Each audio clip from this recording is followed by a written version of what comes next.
আসসালামু আলাইকুম। কেমিস্ট্রি মূল বই সিরিজের আরো একটা চ্যাপ্টার নিয়ে তোমাদের সাথে আছি। আমি তোমাদের শান্ত ভাইয়া। আজকে আমরা কেমিস্ট্রির কর্মমুখী রসায়ন অর্থাৎ ফার্স্ট পেপারের যে তোমার লাস্ট চ্যাপ্টার কর্মমুখী রসায়ন সেইটা কভার করব। এবং এই চ্যাপ্টারটা সম্পর্কে তোমাদের অনেকের অনেক কম আইডিয়া থাকে।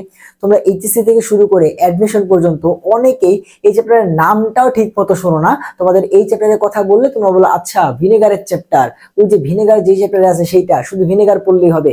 না ভাইয়া, তুমি এখন যখন আমরা মূল বই পড়বো সেটা পড়তে গেলে আশ্চর্য হয়ে যাবা যে ভিনেগার এই চ্যাপ্টারের লাস্ট টপিক।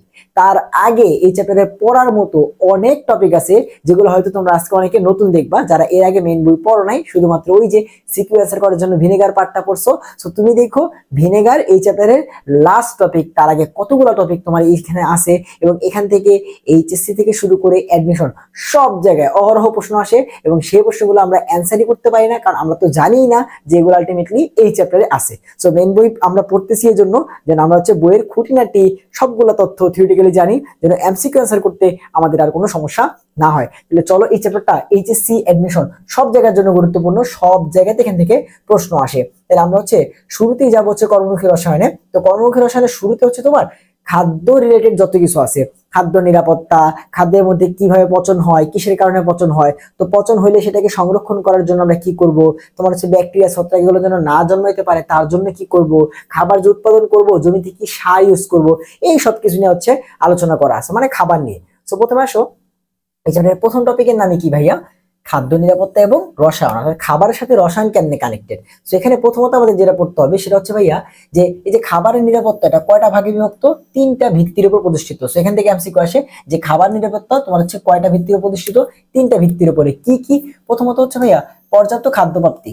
তুমি যত বেশি খাবার অ্যাভেলেবেল করবে বাজারে, তত বেশি তোমার কি হবে, খাবারের যে পুষ্টিমান সেটা চারদিকে ছড়ায় পড়বে, মানে মানুষ বেশি পরিমাণে খাবার গ্রহণ করবে। সেকেন্ডলি খাদ্য গ্রহণের সামর্থ্য। সো খাদ্য তুমি বাড়াইলা, তাহলে সেই খাদ্যটা কেনার সামর্থ্য তো থাকতে হবে, বাজার থেকে খাবারটা তো কিনে খাইতে হবে, তাই না? সেকেন্ডলি খাদ্যের সঠিক ব্যবহারটা। ঠিক আছে, তুমি গরুর মতো একদিনে 6 প্লেট ভাত খাইলা, পর 3 দিন আবার না খেয়ে থাকলা, এমনি হইলে তো হবে না। খাবারকে সঠিকভাবে ব্যবহার করতে হবে, দেহের প্রয়োজন মতো পুষ্টিমানটা ঠিক রেখে তারপর আমাদেরকে কি করতে হবে, খাবারটা গ্রহণ করতে হবে। সো যে এই তিনটা খাদ্য নিরাপত্তার তিনটা ভিত্তি। এই তিনটার উপর ভিত্তি করে কি আলটিমেটলি আমাদের সবকিছু, দেখো, খাবার কেনা, খাবার উৎপাদন করা, সেই খাবারটাকে সঠিকভাবে খাওয়া, এই তিনটা জিনিসই খাবারের নিরাপত্তার ভিত্তি। তাহলে এই তিনটা ভিত্তির উপর প্রতিষ্ঠিত করি খাবারের সবকিছু ডিপেন্ড করতেছে। তো দেখো এখান থেকে এমসিকিউ জিজ্ঞাসা করছে যে খাদ্য নিরাপত্তার তিনটি ভিত্তি কি? পর্যাপ্ত খাদ্য প্রাপ্তি, হ্যাঁ। ব্যক্তির খাদ্য কেনার সামর্থ্য থাকতে হবে, হ্যাঁ। ব্যক্তির দেহের ওজন ভিত্তিক পুষ্টিমান খাদ্য গ্রহণ, সঠিকভাবে খাদ্য গ্রহণ করতে হবে, তিনটাই। ঠিক আছে, তাহলে যে যখনই আমরা কি করছি মেন বইয়ের এমসিকিউ পড়ছি, তখনই আমরা কিন্তু পাশের এমসিকিউ গুলা সলভ করছি। তারপরে বলছে খাদ্য উৎপাদনের এখানে সার নিয়ে আলোচনা করা আছে। সো বলছে যে নাইট্রোজেন যুক্ত প্রধান সার হলো ইউরিয়া। সো এটা একটা এমসিকিউ, যে নাইট্রোজেন যুক্ত প্রধান সারকে, নাইট্রোজেন যুক্ত প্রধান সার ভাইয়া ইউরিয়া। এরা কি করে? এরা ভাইয়া উদ্ভিদের বৃদ্ধির জন্য সহায়ক। নাইট্রোজেন যুক্ত সাররা উদ্ভিদ বৃদ্ধির জন্য সহায়ক। ঠিক আছে, এরপরে ফসফরাস যুক্ত বিভিন্ন সারের পরিচয় দেওয়া আছে। এগুলার পূর্ণরূপ থেকে এমসিকিউ আসে যে ভাইয়া টিএসপি এর পূর্ণরূপ কি? Triple super phosphate. বা টিএসপি এর সংকেত কি? টিএসপি তোমার মোনোক্যালসিয়াম ডাইহাইড্রোজেন ফসফেট, বা এই যে মোনোক্যালসিয়াম ডাইহাইড্রোজেন ফসফেট। এরপরে ডিএপি কি ভাইয়া? Die ammonium phosphate. এই যে ডাই অ্যামোনিয়াম ফসফেট। ঠিক আছে, তো যেখান থেকে প্রশ্ন আসে। এরপর আসবে পটাশিয়াম যুক্ত সার। পটাশিয়াম যুক্ত সার হলো মিউরেট অফ পটাশ। দেখো তো তোমরা এই প্রশ্ন পাইছিলা কিনা যে ভাই মিউরেট অফ পটাশের সংকেত কি? এই যে পটাশিয়াম ক্লোরাইড, এটাকে বলা হয় মিউরেট অফ পটাশ। অনেক পরিচিত একটা যৌগ, অনেক জায়গায় ইউজ করছো না কেসিএল, অথচ দেখো এই যৌগটার নাম মিউরেট অফ পটাশ, অনেকেই জানো না। এরপর আসো যে এই পটাশিয়াম যুক্ত সার থেকে ইম্পর্টেন্ট একটা কথা যে এরা উদ্ভিদের ফুল এবং ফল বৃদ্ধিতে তোমার সহায়ক। অনেক বেশি ইম্পর্টেন্ট যে পটাশিয়াম যুক্ত সার উদ্ভিদের ফুল এবং ফল বৃদ্ধির জন্য সহায়ক। অনেক বেশি ইম্পর্টেন্ট যে পটাশিয়াম যুক্ত সার উদ্ভিদের ফুল এবং ফল বৃদ্ধির জন্য সহায়ক। তাহলে এই গেল সার নিয়ে কথাবার্তা। এরপর আসো যে ভাইয়া খাবার নষ্ট হয় কিসের জন্য? প্রাকৃতিক কারণে খাদ্য নষ্ট হওয়ার কারণগুলা কি কি? মেইনলি সেখানে ব্যাকটেরিয়া, তারপর তোমার ফাঙ্গাস, ইস্ট, ছত্রাক, এগুলো জমা হইলে আলটিমেটলি খাবারই হয়। এবং খাবারের তাপমাত্রা তোমার খুব বেশি ওঠানামা করলে, সেখানে পানি জমলে, এইসব কারণে কি হতে পারে, তোমার খাবার নষ্ট হইতে পারে। সেখানে এগুলো নিয়ে আলোচনা করা আছে যে জীবাণু বা ব্যাকটেরিয়া, ছত্রাক, ফাঙ্গাস দ্বারা আক্রান্ত হওয়া, পরিবেশের কারণ, যেমন বাতাসে আর্দ্রতা বা পানির পরিমাণ বেড়ে যাওয়া, তাপমাত্রা ওঠানামা করা ইত্যাদি কারণে আলটিমেটলি কি হতে পারে, খাবার নষ্ট হতে পারে। আর খাবারে যদি কোনো কারণে কি হয়, কোনো বিষাক্ত পদার্থ মিশ্রিত থাকে, সেটাকে আমরা বলি হচ্ছে তোমার ফুড পয়জনিং। ঠিক আছে, কোনো টক্সিন মিশ্রিত থাকলে সেটাকে আমরা বলি হচ্ছে ফুড পয়জনিং। এরপর আসো ভাই নিচের দিকে, যে এখানে কিছু কথাবার্তা বলে দিচ্ছে, তার মধ্যে এটা দেখতে পারো যে আমরা এই যে অসাধু ব্যবসায়ীরা কি করে, ফল পাকানোর জন্য ক্যালসিয়াম কার্বাইড ইউজ করে, ফল সংরক্ষণের জন্য ফরমালিন ইউজ করে। তুমি বলো ক্যালসিয়াম কার্বাইড, ফরমালিন এগুলা কি দেওয়া ঠিক? একটা কলা যেটা পাকবে হচ্ছে 4 দিন পর, কি করলো, ক্যালসিয়াম কার্বাইড দিয়ে আজকে পাকায় আমাদেরকে খাওয়াই দিল। সো ক্যালসিয়াম কার্বাইডটা তো আমাদের শরীরে যাবে, তাই না? ঠিক আছে, পাকা কলা তোমার হচ্ছে আর তাড়াতাড়ি পাকাইলো, ঠিক আছে, কি করলো, 3 দিন আগে পাকাই ফেললো, অথচ পাকাইতে যে কেমিক্যালটা ইউজ করছে সেই কেমিক্যালটা আমাদের শরীরে গিয়ে আমাদের শরীরে ক্ষতি করবে। তারপরে দেখো খাদ্য দীর্ঘদিন সংরক্ষণ করার জন্য, আজকের কলা রাখছে 8 দিন পর বিক্রি করবে, ঠিক আছে, তো সেই কলা খাইলে তুমি মরবাই, সেই আম খাইলে তো তুমি মরবাই। ঠিক আছে, বিশেষ করে আমে যে এত পরিমাণে ফরমালিন দেয়, দেখলেই বোঝা যায় যে আচ্ছা এই আম মুখে দিলেই বোঝা যায় যে না এটা খাওয়া যাবে না।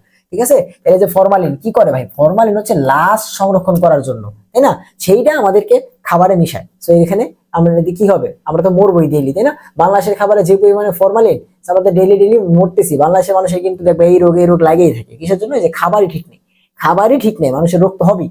এরপরে ভাইয়া ঠিক আছে, খাবারকে আমরা যদি হচ্ছে তোমার হচ্ছে জীবাণু থেকে মুক্ত করতে চাই, তার জন্য আমাদের কি করতে হবে, খাবারে বিভিন্ন প্রিজারভেটিভস ইউজ করতে হবে, যেন খাবারটা দীর্ঘদিন যাবত ভালো থাকে, সংরক্ষণ করতে হবে, প্রিজার্ভ করতে হবে। তো সেই জন্য আমরা কি করি, খাবার দ্রব্যে প্রিজারভেটিভস ইউজ করি বা খাদ্য সংরক্ষণ করি। সো প্রিজারভেটিভস হিসেবে আমরা বিভিন্ন কেমিক্যাল ইউজ করি।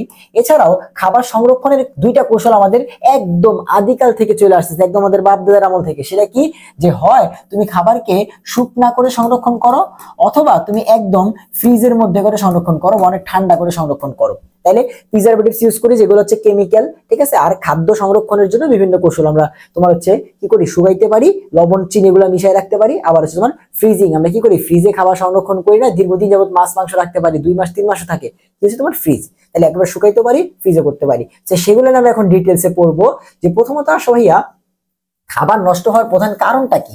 প্রধান কারণ হচ্ছে কয়টা ভাই? প্রধান কারণ মূলত 3টি। প্রশ্ন আসে খাবার নষ্ট হওয়ার প্রধান কারণ কয়টা? 3টা। প্রথমত হচ্ছে জীবাণু দ্বারা আক্রমণ হইলে, এনজাইমের প্রভাবে সেখানে যদি অক্সিজেনের উপস্থিতিতে জারণ বা বিযোজন হয়, তাহলে সেখানে তোমার হচ্ছে খাবার নষ্ট হইতে পারে। লাস্টলি হচ্ছে যদি তেল এবং চর্বিযুক্ত খাবারে বিভিন্ন ধাতু থাকে, সেসব ধাতব আয়নের প্রভাবে খাবারের জারণ বা বিযোজন হইতে পারে। এবং সেই যে এই ধাতব আয়ন, এগুলাকে বলা হয় ট্রেস এলিমেন্ট। দেখো পরীক্ষাতে প্রশ্ন আসে ভাইয়া ট্রেস এলিমেন্ট কোনটা? সব ট্রেস এলিমেন্টের কিছু উদাহরণ দেওয়া আছে, কি কি, Fe2+, Fe3+, কোবাল্ট 2+, কপার তোমার 2+। সো অনেকে বলতেই পারে না যে ভাই ট্রেস এলিমেন্টের আবার কোন চ্যাপ্টার থেকে প্রশ্ন করলো, এটা কি ইন্ডিয়ান বই থেকে ধরে আসছে নাকি? না, এই দেখো এখানে আছে ট্রেস এলিমেন্ট, আরো একটা চ্যাপ্টারে আছে। কোন চ্যাপ্টারে আছে ভাইয়া ট্রেস এলিমেন্ট? কোন চ্যাপ্টারে আছে? তুমি যাই দেখো যে পরিমাণগত রসায়নে ভাইয়া পড়াইছিলাম, পরিমাণগত রসায়নে যখন মেন বই পড়াইছি এর আগের ক্লাসটাই তো, যা একটু দেখে আসো, ওখানেও ছিল। তো যখন তুমি মূল বইকে ভালো মতো চিনবা, তুমি জানবা কোন জায়গায় কি আছে, ঠিক আছে। সো তুমি জানবা কোন জায়গায় কি আছে। সো এই মেইন 3টা কারণে কি হয়, তোমার হচ্ছে খাদ্যদ্রব্য নষ্ট হয়। সো এখন খাদ্যদ্রব্য নষ্ট হয়ে যাচ্ছে, আমাদের কি করতে হবে, দীর্ঘদিন যাবত সংরক্ষণ করতে হবে। তার জন্য দুইটা ওয়ে, হয় প্রিজারভেটিভস দিয়ে আমরা হচ্ছে সংরক্ষণ করতে পারি, বা হচ্ছে আমরা কি করতে পারি, তোমার বিভিন্ন এই যে তোমার হচ্ছে দুইটা পদ্ধতি খাদ্য সংরক্ষণের কৌশল, হয় শুকাবো বা ড্রাই করবো, আর একটা হচ্ছে তোমার হচ্ছে কম তাপমাত্রায় ফ্রিজ করব, ঠিক আছে। তাহলে এই দেখো তোমার কি প্রিজারভেটিভস বা খাদ্য সংরক্ষক। প্রিজারভেটিভস হচ্ছে মেইনলি 2 প্রকার। মেইনলি কয় প্রকার? 2 প্রকার। একটা হচ্ছে তোমার প্রকৃতিতে যে প্রিজারভেটিভস পাওয়া যায়, আর একটা হচ্ছে কৃত্রিম বা কেমিক্যাল বা রাসায়নিক, ঠিক আছে। সো এই 2 ধরনের। সো এগুলো হচ্ছে প্রিজারভেটিভস এর প্রকারভেদ, কি কি ভাবে, প্রাকৃতিক এবং হচ্ছে তোমার কৃত্রিম। এরপর এগুলো প্রিজারভেটিভস এর প্রকারভেদ। এরপর হচ্ছে এই যে এছাড়া যে 2টা পদ্ধতি কি ছিল ভাইয়া, খাদ্যবস্তুর শুষ্ককরণ বা ড্রাইং। খাদ্যবস্তুতে কোনোভাবেই পানি জমতে দেওয়া যাবে না। মেইন কথা হলো খাদ্যদ্রব্যতে কোনোভাবে পানি জমতে দেওয়া যাবে না, তাইলে ওই খাবার পচে যাবে। তাহলে আমাদের কি করতে হবে, ওটা শুকাইতে হবে। অথবা আমরা সেটাকে পানিকে বরফ বানাই ফেলবো, তাইলে কি হবে, খাদ্যবস্তুকে নিম্ন তাপমাত্রায় রাখতে হবে না। তাহলে এই দুইটা, ড্রাইং আর একটা হচ্ছে কি ভাই, ফ্রিজিং। ড্রাইং আর একটা হচ্ছে ফ্রিজিং। সো ড্রাইং এর কাজে আমরা কি করি, ড্রাইং নিয়ে একটু পড়ালেখা আছে। প্রথমত দেখো এখানে পানি সক্রিয়তা বলতে একটা টার্ম আছে। সো ভাই পানি সক্রিয়তা মানে কি, এই যে এটাকে আমরা AW দ্বারা প্রকাশ করি, ওয়াটার অ্যাক্টিভিটি। পানি সক্রিয়তা, ওয়াটার অ্যাক্টিভিটি, এটা মানে কি? এটা মানে হচ্ছে দুইটা জিনিসের ভাগফল। উপরে হচ্ছে আমাদের খাবারে কতটুকু পানি আছে সেইটা, আমাদের খাবারে পানি, আর আমাদের খাবারটা যেই জায়গাতে আছে, যেই ঘরে আছে, যেই রুমে আছে সেখানে পানি, মানে কি, পরিবেশে পানি। এই যে দুইটার ভাগফল, এই দুইটার ভাগফল করে তুমি বুঝবা না যে তোমার পরিবেশের সাপেক্ষে তোমার খাবারে পানির পরিমাণটা কেমন। সো এই ভাগফলটার মানটা যত বেশি হবে তত তোমার খাবারে পানি বেশি। তো খাবারে যখনই পানি বেশি হবে সেখানে কি হবে, আলটিমেটলি তোমার ওই খাবারটা নষ্ট হবে, সেখানে ব্যাকটেরিয়া, ছত্রাক, ফাঙ্গাস এগুলো জমা হবে। তাই আমাদের কাজ কি, এটাকে কমানো। সো দেখো এই ওয়াটার অ্যাক্টিভিটি যত কম আমাদের খাদ্যবস্তু তত ভালো থাকবে, ততদিন পর্যন্ত তোমার হচ্ছে কি সংরক্ষিত থাকবে। সো এই দেখো এখানে ব্যাকটেরিয়া কোনো খাবার জন্মানোর জন্য ওয়াটার অ্যাক্টিভিটির মানটা 0.9 এর থেকে বেশি হতে হয়। যখন এটার মানটা 0.9 এর থেকে বেশি হয় তখন সেখানে ব্যাকটেরিয়া খুব ভালো মতো কি করতে পারে, জন্মাইতে পারে। ওয়াটার অ্যাক্টিভিটি যদি 0.88 হয় তাহলে সেখানে ইস্ট জন্মাইতে পারে, আর যদি তোমার 0.80 হয় তাহলে সেখানে ছত্রাক জন্মাইতে পারে। সো আমরা যদি কি করি, ওয়াটার অ্যাক্টিভিটির মানটা 0.8 এর নিচে না নেই বা এটার উপরে না নেই, তাহলে কি এখানে একটা জন্মাইতে পারবে? ব্যাকটেরিয়ার জন্য লাগবে 0.9, ইস্ট জন্মানোর জন্য লাগবে 0.88, আর ছত্রাকের জন্য 0.80 থেকে বেশি। সো এই জন্যই দেখো আমরা কি করি, পানিকে, তোমার খাবারকে সংরক্ষণ করার জন্য পানি সক্রিয়তার মান 0.6 এর থেকে কম রাখি, যেন হচ্ছে ওইখানে পানি কম থাকে এবং আলটিমেটলি আমাদের ওই যে ইস্ট, ব্যাকটেরিয়া, ছত্রাক ওরা না জন্মাইতে পারে, খাবারটা দীর্ঘদিন যাবত সংরক্ষিত থাকে। ঠিক আছে, ওরা যেন না জন্মাইতে পারে। এরপরে আসো ভাই, এরপরে আসো খাদ্যবস্তু শীতলীকরণ, এটা তো গেলে ড্রাইং। এরপর আসলে হচ্ছে ভাইয়া শীতলীকরণ। সো ওই যে পানিটা, এক্সট্রা পানিটা, সেটাকে কি করতে হবে, আমাদের তাপ দিয়ে শুকায় ফেলতে হবে, পানিটাকে সরাই ফেলতে হবে, তাহলে এডব্লিউর মান কমে যাবে এবং ওরা জন্মাইতে পারবে না। এরপর ভাইয়া ধরো এই যে খাবারকে আমরা যখন শুকাইতেছি তখন খাবারের উপরের পাটটা, যেমন ধরো শুটকি নিয়ে চিন্তা করো, মাছকে কি করা হয়, শুকায় লবণ টবণ দিয়ে সেটাকে তোমার শুটকি বানানো হয়। তো শুটকি কি অনেক শক্ত না, কারণ উপরের পাটটা থেকে কি তোমার হচ্ছে পানি বের করে নিছো, তো শক্ত হয়ে যায়। সো খাবারের থেকে পানি সরায় নিলে খাবারের উপরিতলটা শক্ত হয়ে যায়, এটাকে কি বলা হয়, case hardening, case hardening. So drawing করলে আলটিমেটলি কি হয়ে যায়, ওই খাবারের কেসটা বা উপরের পাশটা হার্ড হয়ে যায়, শক্ত হয়ে যায়। এবারে শীতলীকরণ বা ফ্রিজিং। তো শীতলীকরণ বা ফ্রিজিং এর মধ্যে আমাদের দুই ধরনের ফ্রিজ আছে। আমরা যখন ফ্রিজ ইউজ করি আমরা দুইটা কথা বলি, যে এই নরমালে রাখো অথবা হচ্ছে ডিপ ফ্রিজে রাখো। তাহলে নরমাল ফ্রিজিং আর ডিপ ফ্রিজিং, তোমরা জানো ডিপে তাপমাত্রা বেশি কম এবং হচ্ছে নরমালে একটু বেশি তাপমাত্রা থাকে, তাই না? তাহলে এই দেখো যে ফ্রিজিং বা হচ্ছে শীতলীকরণ, নরমাল ফ্রিজিং বা শীতলীকরণে তাপমাত্রা থাকে 0°C থেকে 4°C পর্যন্ত, কিন্তু ডিপ ফ্রিজ বা হিমায়ন বলি আমরা এটাকে, এখানে কত থাকে, -5 থেকে -18। এবং আরেকটা জিনিস, যে ব্যাকটেরিয়া মরে কততে, ব্যাকটেরিয়া মরে -5 থেকে -10-এ সম্পূর্ণভাবে মরে যায়। তাহলে তিনটা জিনিস, নরমাল হচ্ছে 0° থেকে 4°, এটাকে আমরা বলি ফ্রিজিং বা শীতলীকরণ। ডিপ ফ্রিজিং হচ্ছে তোমার -5°C থেকে -10°C পর্যন্ত, ঠিক আছে। সরি, ডিপ ফ্রিজিং হচ্ছে -5 থেকে -18, আর ব্যাকটেরিয়া মরে হচ্ছে -5 থেকে -10°C, ঠিক আছে। এটা হচ্ছে তোমার ফ্রিজিং। সো এই গেল হচ্ছে কি, যে তোমার ড্রাইং আর হচ্ছে ফ্রিজিং আর হচ্ছে তোমার কি, এই যে প্রিজারভেটিভস এর প্রকারভেদ বলছিল না, যে প্রিজারভেটিভস কয় প্রকার, দুই প্রকার, একটা হচ্ছে প্রাকৃতিক, একটা হচ্ছে কৃত্রিম। এবার আমরা প্রিজারভেটিভস নিয়ে খুব ডিটেইলসে পড়বো, কারণ প্রিজারভেটিভস কি কেমিক্যাল বা কেমিস্ট্রি রিলেটেড, এখানে এটা নিয়ে খুব ভালো মতো পড়বো। সো প্রিজারভেটিভস দুই রকমের হতে পারে, দুইটা বললাম, একটা হচ্ছে ন্যাচারাল, প্রকৃতিতে পাওয়া যায়, আর একটা হচ্ছে কেমিক্যাল। সো কেমিক্যাল নিয়ে পড়তেছি, তার একটু ন্যাচারাল নিয়ে পড়ি। সো ন্যাচারালের মধ্যে কি আছে দেখো, তুমি যে কোনো খাবার সংরক্ষণ করতে যাও, আচার বানাতে যাবা লবণ লাগবে, শুটকি বানাতে যাবা লবণ লাগবে, চামড়া সংরক্ষণ করতে যাবা লবণ লাগবে, কিছু করতে গেলে লবণ লাগবে। তো সোডিয়াম ক্লোরাইড, লবণ, তারপর হচ্ছে চিনি, তারপরে তোমার আচার বানাতে যাবা সরিষার তেল, সরিষার তেল।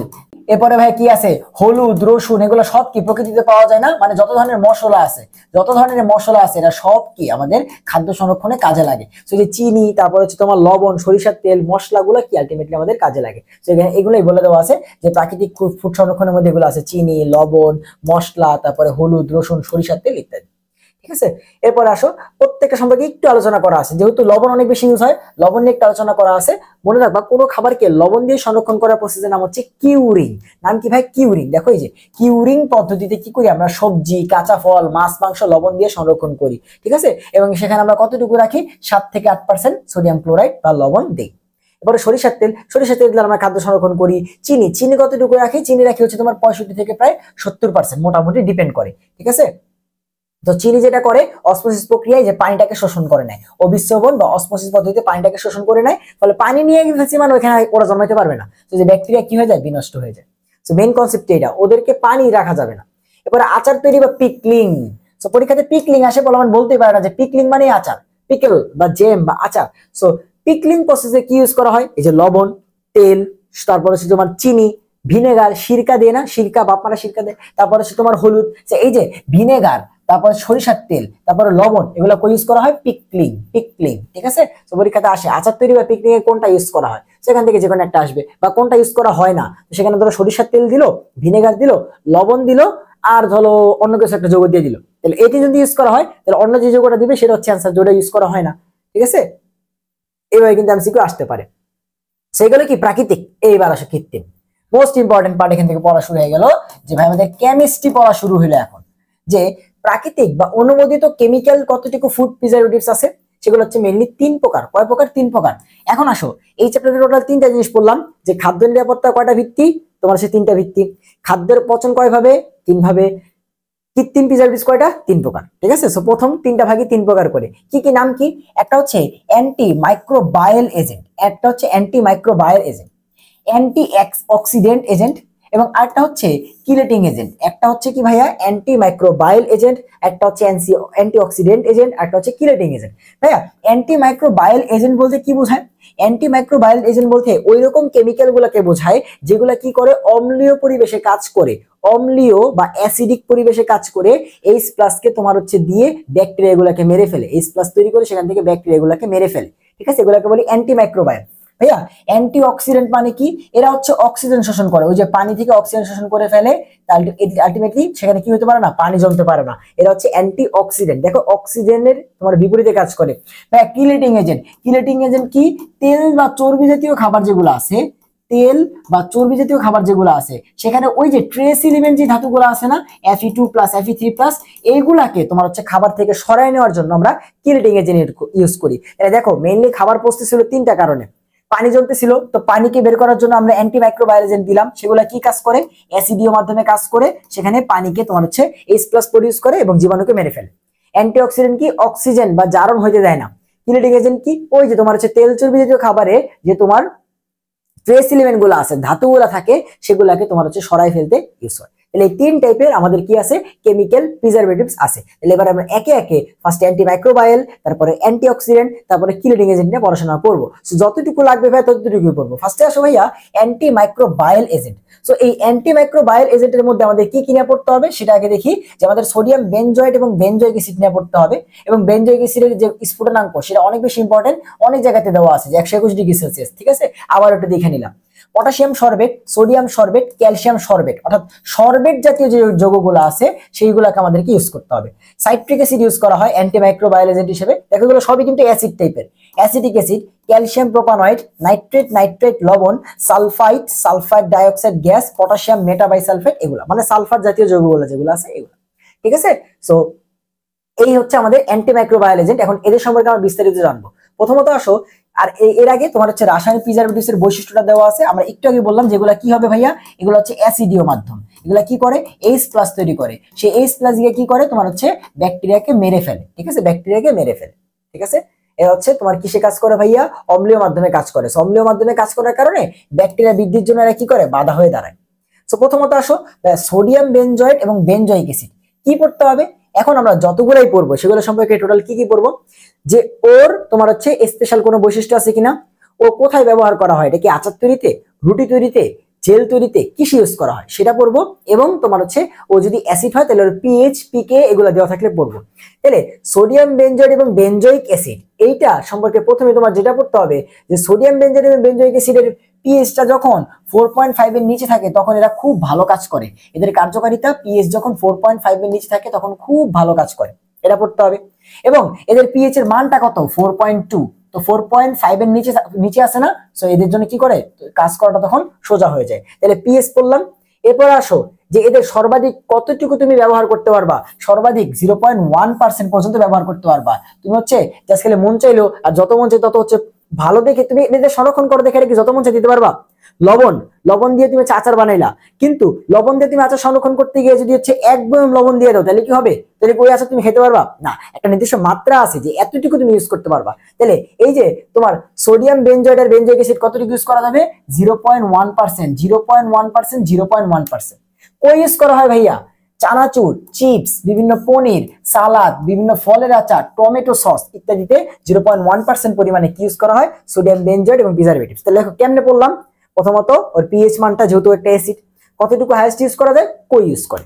ঠিক আছে, এবার এই যে তোমার সোডিয়াম বেনজয়েট যে যৌগগুলো আছে, এই বেনজয়েটের কিছু এস্টার তোমার হচ্ছে কসমেটিক, ওষুধ শিল্প এবং খাবারে ব্যবহার করা হয়। বেনজয়িক অ্যাসিডের কিছু এস্টার যেগুলোকে বলা হয় প্যারাবেন। দেখো এই যে বেনজোইক অ্যাসিডের তোমার কি একটা এস্টার, ঠিক আছে, বেনজোইক অ্যাসিডের এস্টার, প্যারাহাইড্রোক্সি বেনজোইক অ্যাসিডের এস্টার, যেগুলো প্যারাবেন নামে পরিচিত। এই প্যারাবেন তোমার হচ্ছে কসমেটিক, ওষুধ শিল্প এবং খাদ্য শিল্পে ব্যবহার করা হয়, এবং এটাও 0.1%। দেখো এটা কত পার্সেন্ট, 0.1%-এর কম হয়। বাট এই যে প্যারাবেন, এটা নিয়ে কিছু কথাবার্তা আছে যে এই প্যারাবেনের কারণে ক্যান্সার হয়। তোমার টিউমারের মধ্যে, টিউমারের কোষের মধ্যে এই প্যারাবেন পাওয়া গেছে। এরপরে এই প্যারাবেনকে আর কি পাওয়া গেছে, এই প্যারাবেনকে পাওয়া গেছে যে দেখা গেছে তোমার বালিকাদের অগ্রিম বয়সন্ধিকাল হওয়ার জন্য এই প্যারাবেন দায়ী, আবার হচ্ছে ব্রেস্ট ক্যান্সারের জন্য এই প্যারাবেন দায়ী। সো এই যে প্যারাবেন, এটা যত বেশি আমরা কমায় ফেলতে পারবো, হ্যাঁ এটা দিয়ে হয়তো খাবারকে সংরক্ষণ করা যায়, বাট যেটা করলে আমাদের বিভিন্ন অসুখ হচ্ছে সেটাকে আমি ইউজ করবো না। সো যে প্যারাবেন সম্পর্কে কি জানা গেছে, যে ব্রেস্ট ক্যান্সারের টিউমারের প্রতি গ্রাম টিস্যুর মধ্যে 2 × 10⁻⁹ গ্রাম প্যারাবেনের উপস্থিতি আছে। এই প্যারাবেনের কারণে কৃত্রিম ইস্ট্রোজেন ক্ষরণ হইতে পারে, যার কারণে ব্রেস্ট ক্যান্সার, বালিকাদের অগ্রিম বয়সন্ধিকাল হইতে পারে। দেখো একজন নর্মাল মেয়ের বয়সন্ধিকাল কত, তোমার হচ্ছে 8 থেকে 12, 13 বছর পর্যন্ত, কিন্তু তুমি দেখলা যে 5 থেকে 6 বছরের বয়স নিয়ে চলে গেছে, এটা তো নর্মাল না, তাই না? সে যে আলটিমেটলি কি আমরা খাবারে যতই আমরা কি করতেছি, কেমিক্যাল জাতীয় জিনিসপাতি ইউজ করব, তত আমাদের যত বেশি তোমার হচ্ছে আমরা ডিজিটাল হব, তত বেশি আমরা কি করব, তোমার সেগুলো ইউজ করব, এবং তত বেশি আমরা মরবো, ঠিক আছে? আমাদের ধ্বংস হইতেই হবে, আল্লাহ তাআলা এইভাবেই সবকিছু ঠিক করে দিছে। ফিজিক্সও কি বলে যে পৃথিবী দিন দিন এন্ট্রপি বাড়তেছে, তাই না? তাপমাত্রা বাড়তেছে, একসময় মরার দিকে যাচ্ছি। আবার এখানেও দেখতেছে সবকিছু আলটিমেটলি আমাদেরকে ওই কিয়ামতের দিকে নিচ্ছে, আমরা একটা সময় মরবই, এটার আসলে কোনো মানে অন্য বিকল্প কিছু নাই, মরতেই হবে তোমাকে, ঠিক আছে? তোমাকে মরতেই হবে। সো এখানে দেখো, এরপরে আসো যে ভাইয়া তাহলে প্যারাবেন সম্পর্কে 3টা কথা, যে ভাইয়া প্যারাবেন কি, প্যারাহাইড্রোক্সি বেনজোইক অ্যাসিডের কিছু এস্টারকে বলা হয় প্যারাবেন। কতটুকু, 0.1%-এর কম ইউজ করা হয়। কই পাওয়া যায়, তোমার হচ্ছে বিভিন্ন ব্রেস্ট ক্যান্সারের টিউমারে কতটুকু, প্রতি গ্রাম টিস্যুর মধ্যে 2 × 10⁻⁹ গ্রাম, এবং কি করে, ব্রেস্ট ক্যান্সার এবং বালিকাদের অগ্রিম বয়সন্ধিকালের জন্য এই প্যারাবেনটা দায়ী। এরপরে তাহলে গেল হচ্ছে কি বেনজোইক অ্যাসিড এবং প্যারাবেন সম্পর্কে স্পেশাল কথাবার্তা। এরপর আসো যত সরবেট আছে, potassium sorbate, sodium sorbate, calcium sorbate. তো সরবেট থেকে আমাদের যেটা জানতে হবে প্রথমত, যে ভাইয়া এই যে পটাশিয়াম সরবেটটা হচ্ছে পৃথিবীর সব জায়গায় ব্যবহার করা হয়। পটাশিয়াম সরবেট পৃথিবীর সব জায়গায় খাদ্যবস্তুর প্রিজারভেটিভস রূপে ব্যবহার করা হয়, এবং এদের পিএইচ মান কতটুকু থাকে, এদের পিএইচ মান দেখো 6.5 পর্যন্ত কার্যকর থাকে, ঠিক আছে? 6.5 পর্যন্ত, এর নিচে হলে ভালো, এর উপরে হলে ভালো না, ঠিক আছে? এন্ড এদের ব্যবহারটা কই করা হয়, সর্বাধিক মাত্রা কত, 0.1%, এটা কতটুকু, 0.1%, এবং ব্যবহার করা হয় বেকারি সামগ্রীগুলা, দেখো দই, মিষ্টি, পনির, মাখন এবং বেকারি সামগ্রী সংরক্ষণে ব্যবহার করা হয়েছে তোমার sorbate, potassium sorbate, sodium sorbate এবং ক্যালসিয়াম সরবেট, এবং যার মধ্যে পটাশিয়ামটা সব জায়গায় ব্যবহার করা হয়, অনুমোদিত মাত্রা 0.1%, 6.5 এর নিচে পিএইচ থাকলে ভালো কাজ করে। এরপর আসো কি, অ্যাসিডিক অ্যাসিড, এই যে তোমাদের ভিনেগার, তোমাদের প্রিয় ভিনেগার, অ্যাসিডিক অ্যাসিড 6 থেকে 10% জলীয় দ্রবণ কি বলা হয়, ভিনেগার। পিএইচ কত, পিএইচ দেয় নাই, পিকে দিছে তোমার হচ্ছে 4.74, এবং বলে দিছে পিএইচ রেঞ্জটা হচ্ছে 2.26 থেকে 2.73 বা 2.5 গড়ে, এবং এই যে এটার কে এর ভ্যালু সব জায়গাতে ইউজ করছো, তোমার রাসায়নিক পরিবর্তনে পিএইচ বের করতে গেলে দুর্বল অ্যাসিড ক্ষারের অসওয়াল্ডের লৌহকরণ সূত্রে এটা ইউজ করছো, যে এটার কে কত, 1.8 10⁻⁵।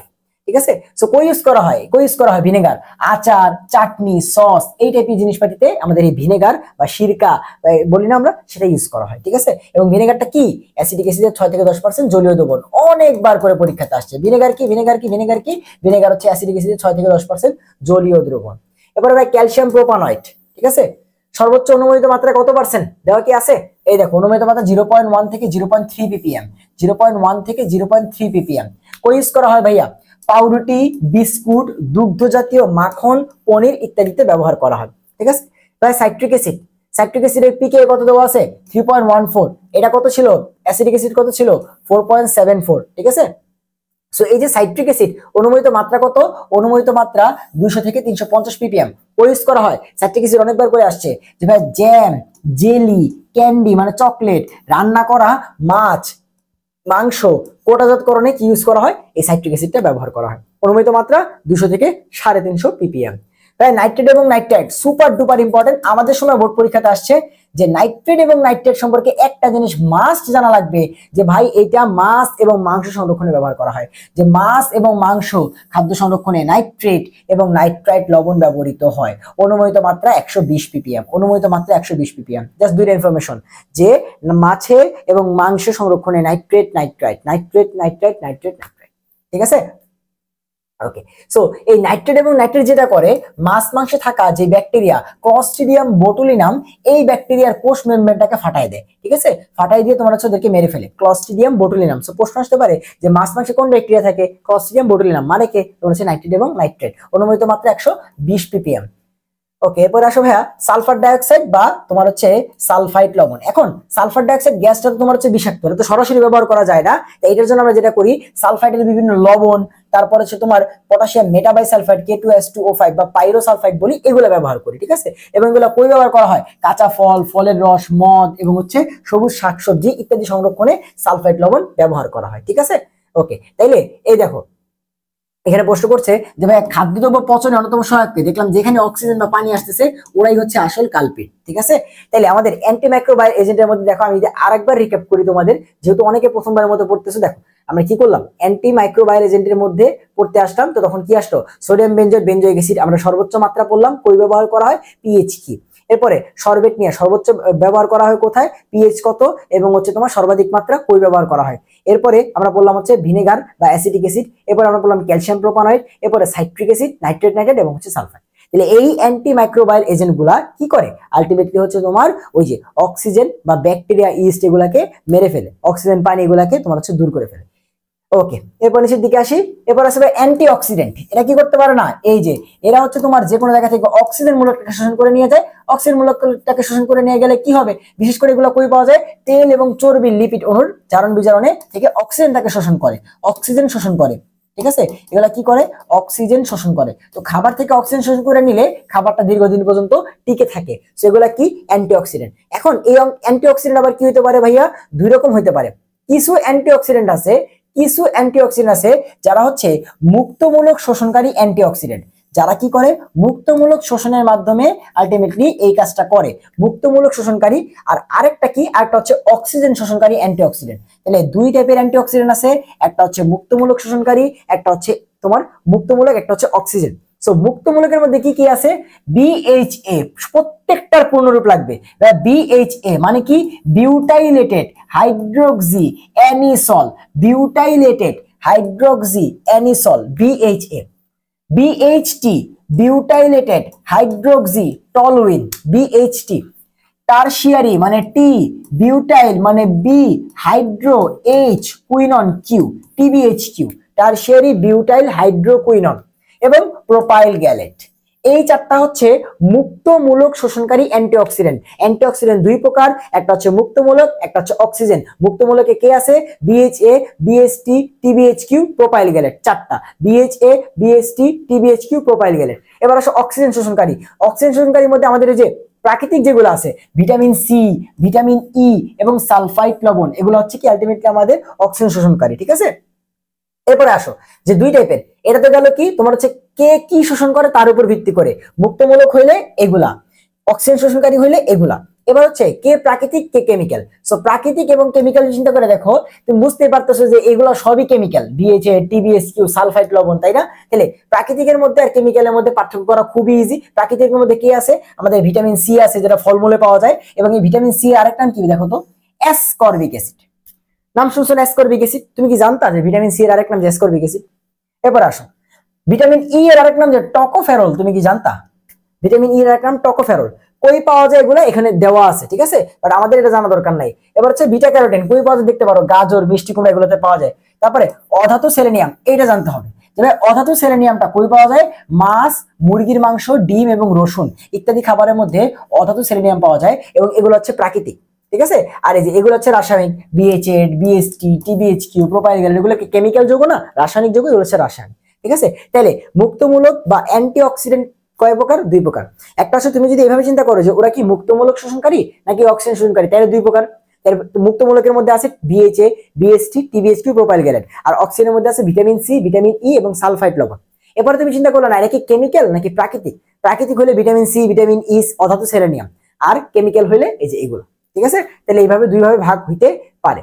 লাস্টলি হচ্ছে কিলেটিং এজেন্ট। এই যে এরা কি করবে? এরা হচ্ছে তোমার এই যে তোমার ট্রেস এলিমেন্ট যারা আছে Fe2+, Fe3+, এদেরকে হচ্ছে খাবার থেকে সরাবে। এদেরকে আমরা বলি কিলেটিং এজেন্ট। তো কিলেটিং এজেন্ট থেকে আমাদের জাস্ট দুইটা কথা জানতে হবে, দুইটা কথা। যে পৃথিবীতে সবথেকে বেশি ব্যবহৃত কি লিডিং এজেন্ট হচ্ছে ইডিটিএ। কতবার যে প্রশ্ন আসছে যে সবথেকে বেশি ব্যবহৃত কি লিডিং এজেন্টের নাম ইডিটিএ। ইডিটি এর পূর্ণরূপ কি? Ethylene diamine tetra acetate. Ethylene diamine tetra acetate. EDTA কি করে? ইডিটিএ তোমার হচ্ছে ইডিটি একটা লিগ্যান্ড ভাই। ইডিটি কি? ইডিটি হচ্ছে একটা লিগ্যান্ড। তোমরা যদি জটিল যৌগ পড়ে থাকো তাহলে লিগ্যান্ডের নাম শুনছো। লিগ্যান্ড কি করে? লোন পেয়ার ইলেকট্রন দান করে। প্রশ্ন আসে ইডিটিএ কয়টা লোন পেয়ার দান করে? মনে রাখবা ইডিটিএ 6টা লোন পেয়ার দান করে। ইডিটিএ 6টা লোন পেয়ার দান করে। কে দান করে? ইডিটিএ। ঠিক আছে, পড়াই দিচ্ছি কিছু জিনিসপাতি, কারণ এখান থেকে প্রশ্ন আসে যে দেখো মোট 6টা লোন পেয়ার দান করতে পারে।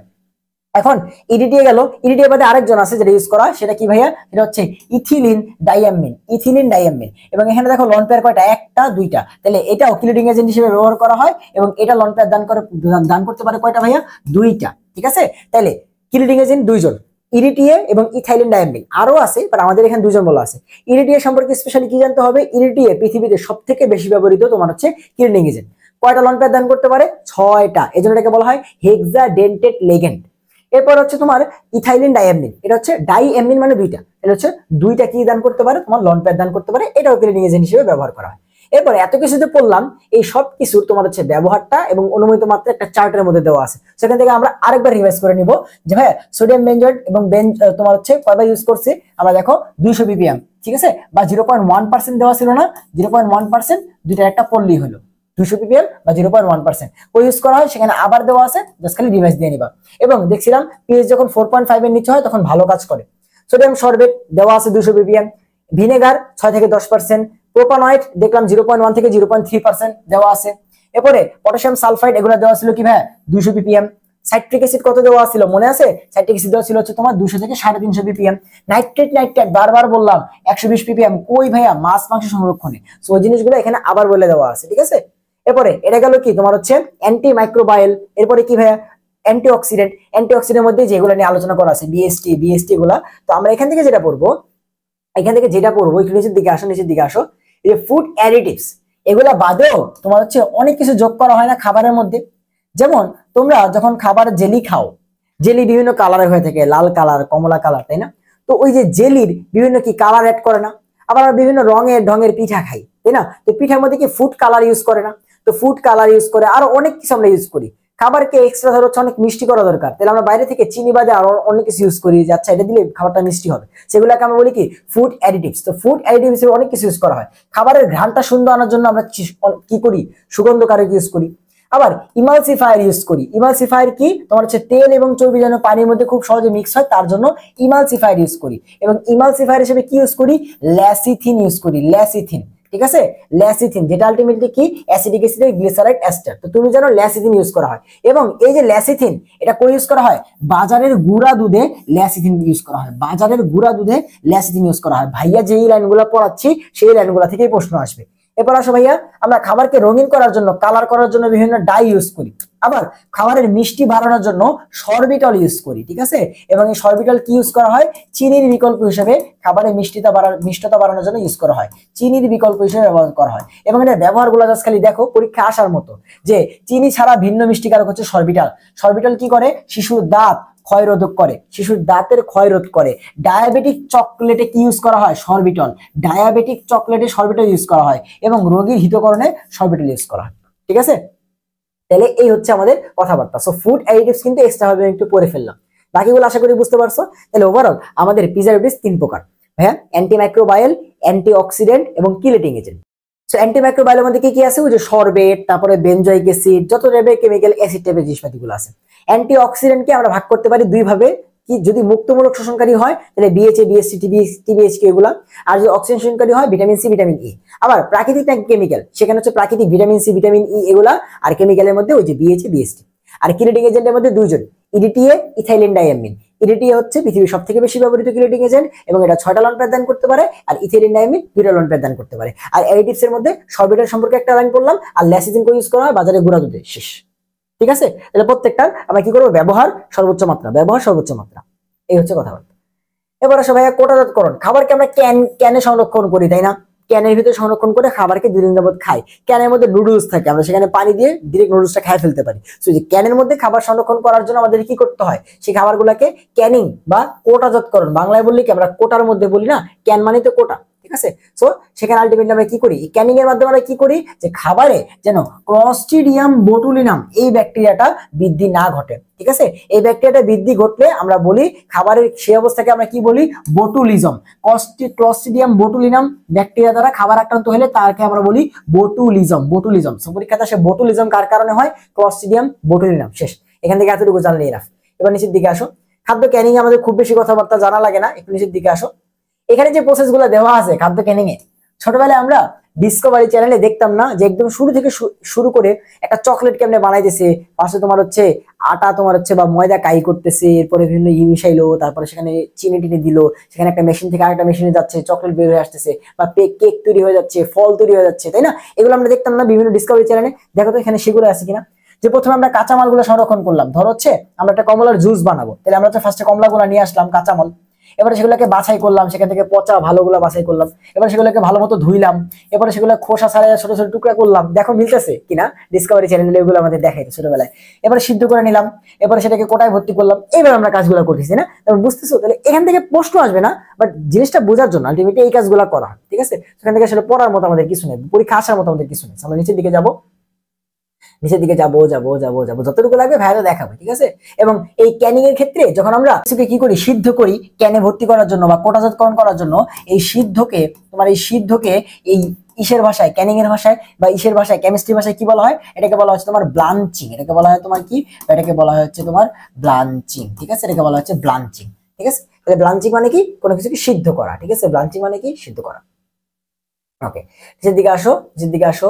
ক্যানিং এ তরল যোগ করা লাগে না, ঠিক আছে। ওকে ওকে ওকে ওকে, পানি ছোট বাদ লাগে না, অ্যাডজাস্টিং কিছুই লাগে না, এগুলো চাপ দিয়ে অ্যাডজাস্টিং লাগে না। নিচের দিকে আসি, নিচের দিকে আসি, নিচের দিকে আসি। আছে তো অনেক কিছুই, পড়লে তো অনেক কিছুই পড়া যায়, বাট আমাদের ইম্পর্টেন্ট জিনিসগুলো সেখান থেকে পড়ে আসতে হবে, তাই না? পড়লে তো আমি তোমাকে লাইন বাই লাইন প্রত্যেকটা লাইনই পড়াই দিতে পারি, তাই না? প্রত্যেকটা লাইন বাই লাইনই তো পড়াইতে পারি, বাট আমরা গুরুত্বপূর্ণ লাইনগুলো এখান থেকে পড়বো। স্ক্যানিং থেকে আসলে কখনোই প্রশ্ন আসে না, সেজন্য আসলে পড়ে দিচ্ছি না। ফুট লেকার, ফুট লেকার মানে কি? ফুট লেকার মানে হচ্ছে তোমার এই যে ক্যানের ভিতরে তোমার এই ক্যানের গায়ে যেন কোনোভাবে জং না লেগে যায়, ঠিক আছে। ক্যানের গায়ে যেন কোনোভাবে জং না লেগে যায়, ক্যানটা কি স্টিল না, সেখানে যেন জং না লাগে, সেজন্য আমরা কি ইউজ করি, সেখানে ফুট লেকার ইউজ করি, ঠিক আছে। তাহলে ফুট লেকারকে সেজন্য ইউজ করা হয় যেন সেখানে মরিচা না পড়ে। দেশি ফলের কোটাজাতকরণ, এখানে কিছু জিনিস জানা লাগবে, যে কোন ফল কোটাজাতকরণে কি কি ব্যবহার করা হয়, জাস্ট এতটুকুই। যে আম তোমার হচ্ছে কোটাজাতকরণে কি ইউজ করা হয়, পেয়ারা কোটাজাতকরণে কি ইউজ করা হয়, এগুলো আমরা হচ্ছে সিরিয়ালি দেখবো। তাহলে প্রথমে আসা হচ্ছে আমের কাছে, ঠিক আছে। সো কোথায় আছে, এই যে প্রথম শুরু হলো ক নম্বরে আমের কোটাজাতকরণ। সো নিচের দিকে আসো, নিচের দিকে আসো, কেমনে কি করছে আমার কিছু জানা লাগবে না। এই যে আম কোটাজাতকরণে 30 থেকে 40% চিনির দ্রবণ ইউজ করা হয় এবং 0.25% সাইট্রিক অ্যাসিড দ্রবণ ইউজ করা হয়। 30 থেকে 40% চিনির দ্রবণ এবং 0.25% সাইট্রিক অ্যাসিড মেশানো হয় কোথায়, আম কোটাজাতকরণে, ঠিক আছে। মানে আমকে কোটার ভিতরে ভর্তি করে তারপরে বিক্রি করার জন্য। এরপরে কি ভাই, এরপরে আনারস। আনারসে কি আনারসে সেম টু সেম 30 থেকে 40% চিনির দ্রবণ এবং 0.25% সাইট্রিক অ্যাসিড। তাহলে আম আনারস সেম, 30 থেকে 40% চিনি দাও এবং হচ্ছে 0.25% সাইট্রিক অ্যাসিড, এগুলো দিয়ে সংরক্ষণ করা হয়। পরে পেয়ারা একটু চেঞ্জ আছে। পেয়ারার মধ্যে তোমার হচ্ছে 10% চিনি দ্রবণ ইউজ করা হয়। ওগুলাতে কত, 30 থেকে 40 ছিল, এটা হচ্ছে 10। আর 0.06%, ওখানে ছিল 0.25। আর তোমার আম এবং আনারসে এখানে হচ্ছে 0.6% সাইট্রিক অ্যাসিড ব্যবহার করা হয় এবং তার সাথে আবার 0.125% ভিটামিন সি বা অ্যাসকর্বিক অ্যাসিড ব্যবহার করা হয়, যেটা কিন্তু একটা অ্যান্টিঅক্সিডেন্ট পরে আসছে উপরে, তাই না? তাহলে এগুলা ব্যবহার করা হয়। সো পেয়ারাটা একটু স্পেশালি মনে রাখতে হবে। এরপর আসছে হচ্ছে কাঁঠালে আবার হচ্ছে কি ভাইয়া, সেম টু সেম 40% চিনির দ্রবণ, 30 থেকে 40% আর 0.25% সাইট্রিক অ্যাসিড। তাহলে আম, কাঁঠাল এবং আনারস সেম, আর পেয়ারাটা তোমাকে স্পেশালি একটু মনে রাখতে হবে, ঠিক আছে। ওকে, এরপর নিচের দিকে আসো, সবজির কোটাজাতকরণের মধ্যে নিচের দিকে আসো। সবজির কোটাজাতকরণের জন্য অবশ্যই সেই সবজিকে কি করতে হবে, ব্লাঞ্চিং বা সিদ্ধ করে নিতে হবে আগে, ঠিক আছে। তারপরে তোমাকে সবজিকে কোটাজাতকরণ করতে হবে। হচ্ছে ভুট্টা কত নিচের দিকে আসো। ভুট্টার মধ্যে 2% লবণ এবং 5% চিনি, 2% লবণ 5% চিনি। এরপর নিচের দিকে আসো ভাইয়া, মটরশুটি নিচের দিকে আসো, নিচের দিকে আসো। মটরশুটিতেও তোমার কত ভাই, হচ্ছে 2% লবণ 5% চিনি। তার মানে ভুট্টা আর মটরশুটি সেম, 2% তোমার হচ্ছে লবণ, 5% হচ্ছে চিনি, 2% লবণ 5% হচ্ছে চিনি। এরপর আসো নিচের দিকে ভাইয়া, টমেটো, টমেটোর মধ্যেও মোটামুটি কাছাকাছি, নিচের দিকে আসো। টমেটো কত, টমেটো কত, এই যে 10% সোডিয়াম ক্লোরাইড এবং হচ্ছে 5% চিনির দ্রবণ যোগ করা হয় তোমার টমেটোতে। এবারে মাছের কোটাজাতকরণ অনেক বেশি ইম্পর্টেন্ট, অনেক বেশি ইম্পর্টেন্ট, অনেক বেশি ইম্পর্টেন্ট, ঠিক আছে। ফল বেশি ইম্পর্টেন্ট, তারপরে মাছ, তারপরে মটরশুঁটি আর হচ্ছে তোমার এই টমেটো আর ভুট্টা। সো মাছের কোটাজাতকরণ অনেক বেশি ইম্পর্টেন্ট।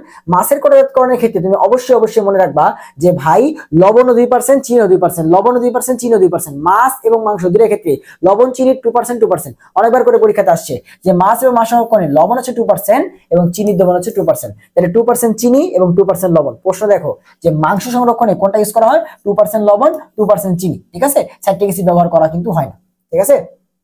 তাহলে এমসিকিউ কিন্তু আসবে পরীক্ষাতে। ওকে, তাহলে একটু নিচের দিকে আসো। মাংসের ক্ষেত্রে সেম 2% লবণ 2% চিনি, 2% লবণ 2% চিনি, ঠিক আছে। এটা কোনোভাবে ভুললে কিন্তু চলবে না। তাহলে এই হচ্ছে আমাদের খাদ্য কোটাজাতকরণ থেকে কয়েকটা লাইন আমাদের পড়তে হবে, তাই না। তাহলে এবার নিচের দিকে আসো, নিচের দিকে আসো। দেখো কত পড়া ছিল, তোমরা এগুলো পড়োই নাই। এবার আসো সাসপেনশন এবং কোয়াগুলেশন, অনেক বেশি ইম্পর্টেন্ট। দেখো সাসপেনশন এবং কোয়াগুলেশন, তো এখানে দেখো আমাদের দ্রবণ নিয়ে যদি চিন্তা করো, যে আমাদের পানির মধ্যে যখন আমরা একটা দ্রবণ নিয়ে চিন্তা করি বা লবণ মিশাই, সে লবণটা কি দেখা যায়? আমরা যখন পানিতে লবণটা পুরোপুরি মিশাই ফেলি, লবণটা দেখা যায় না।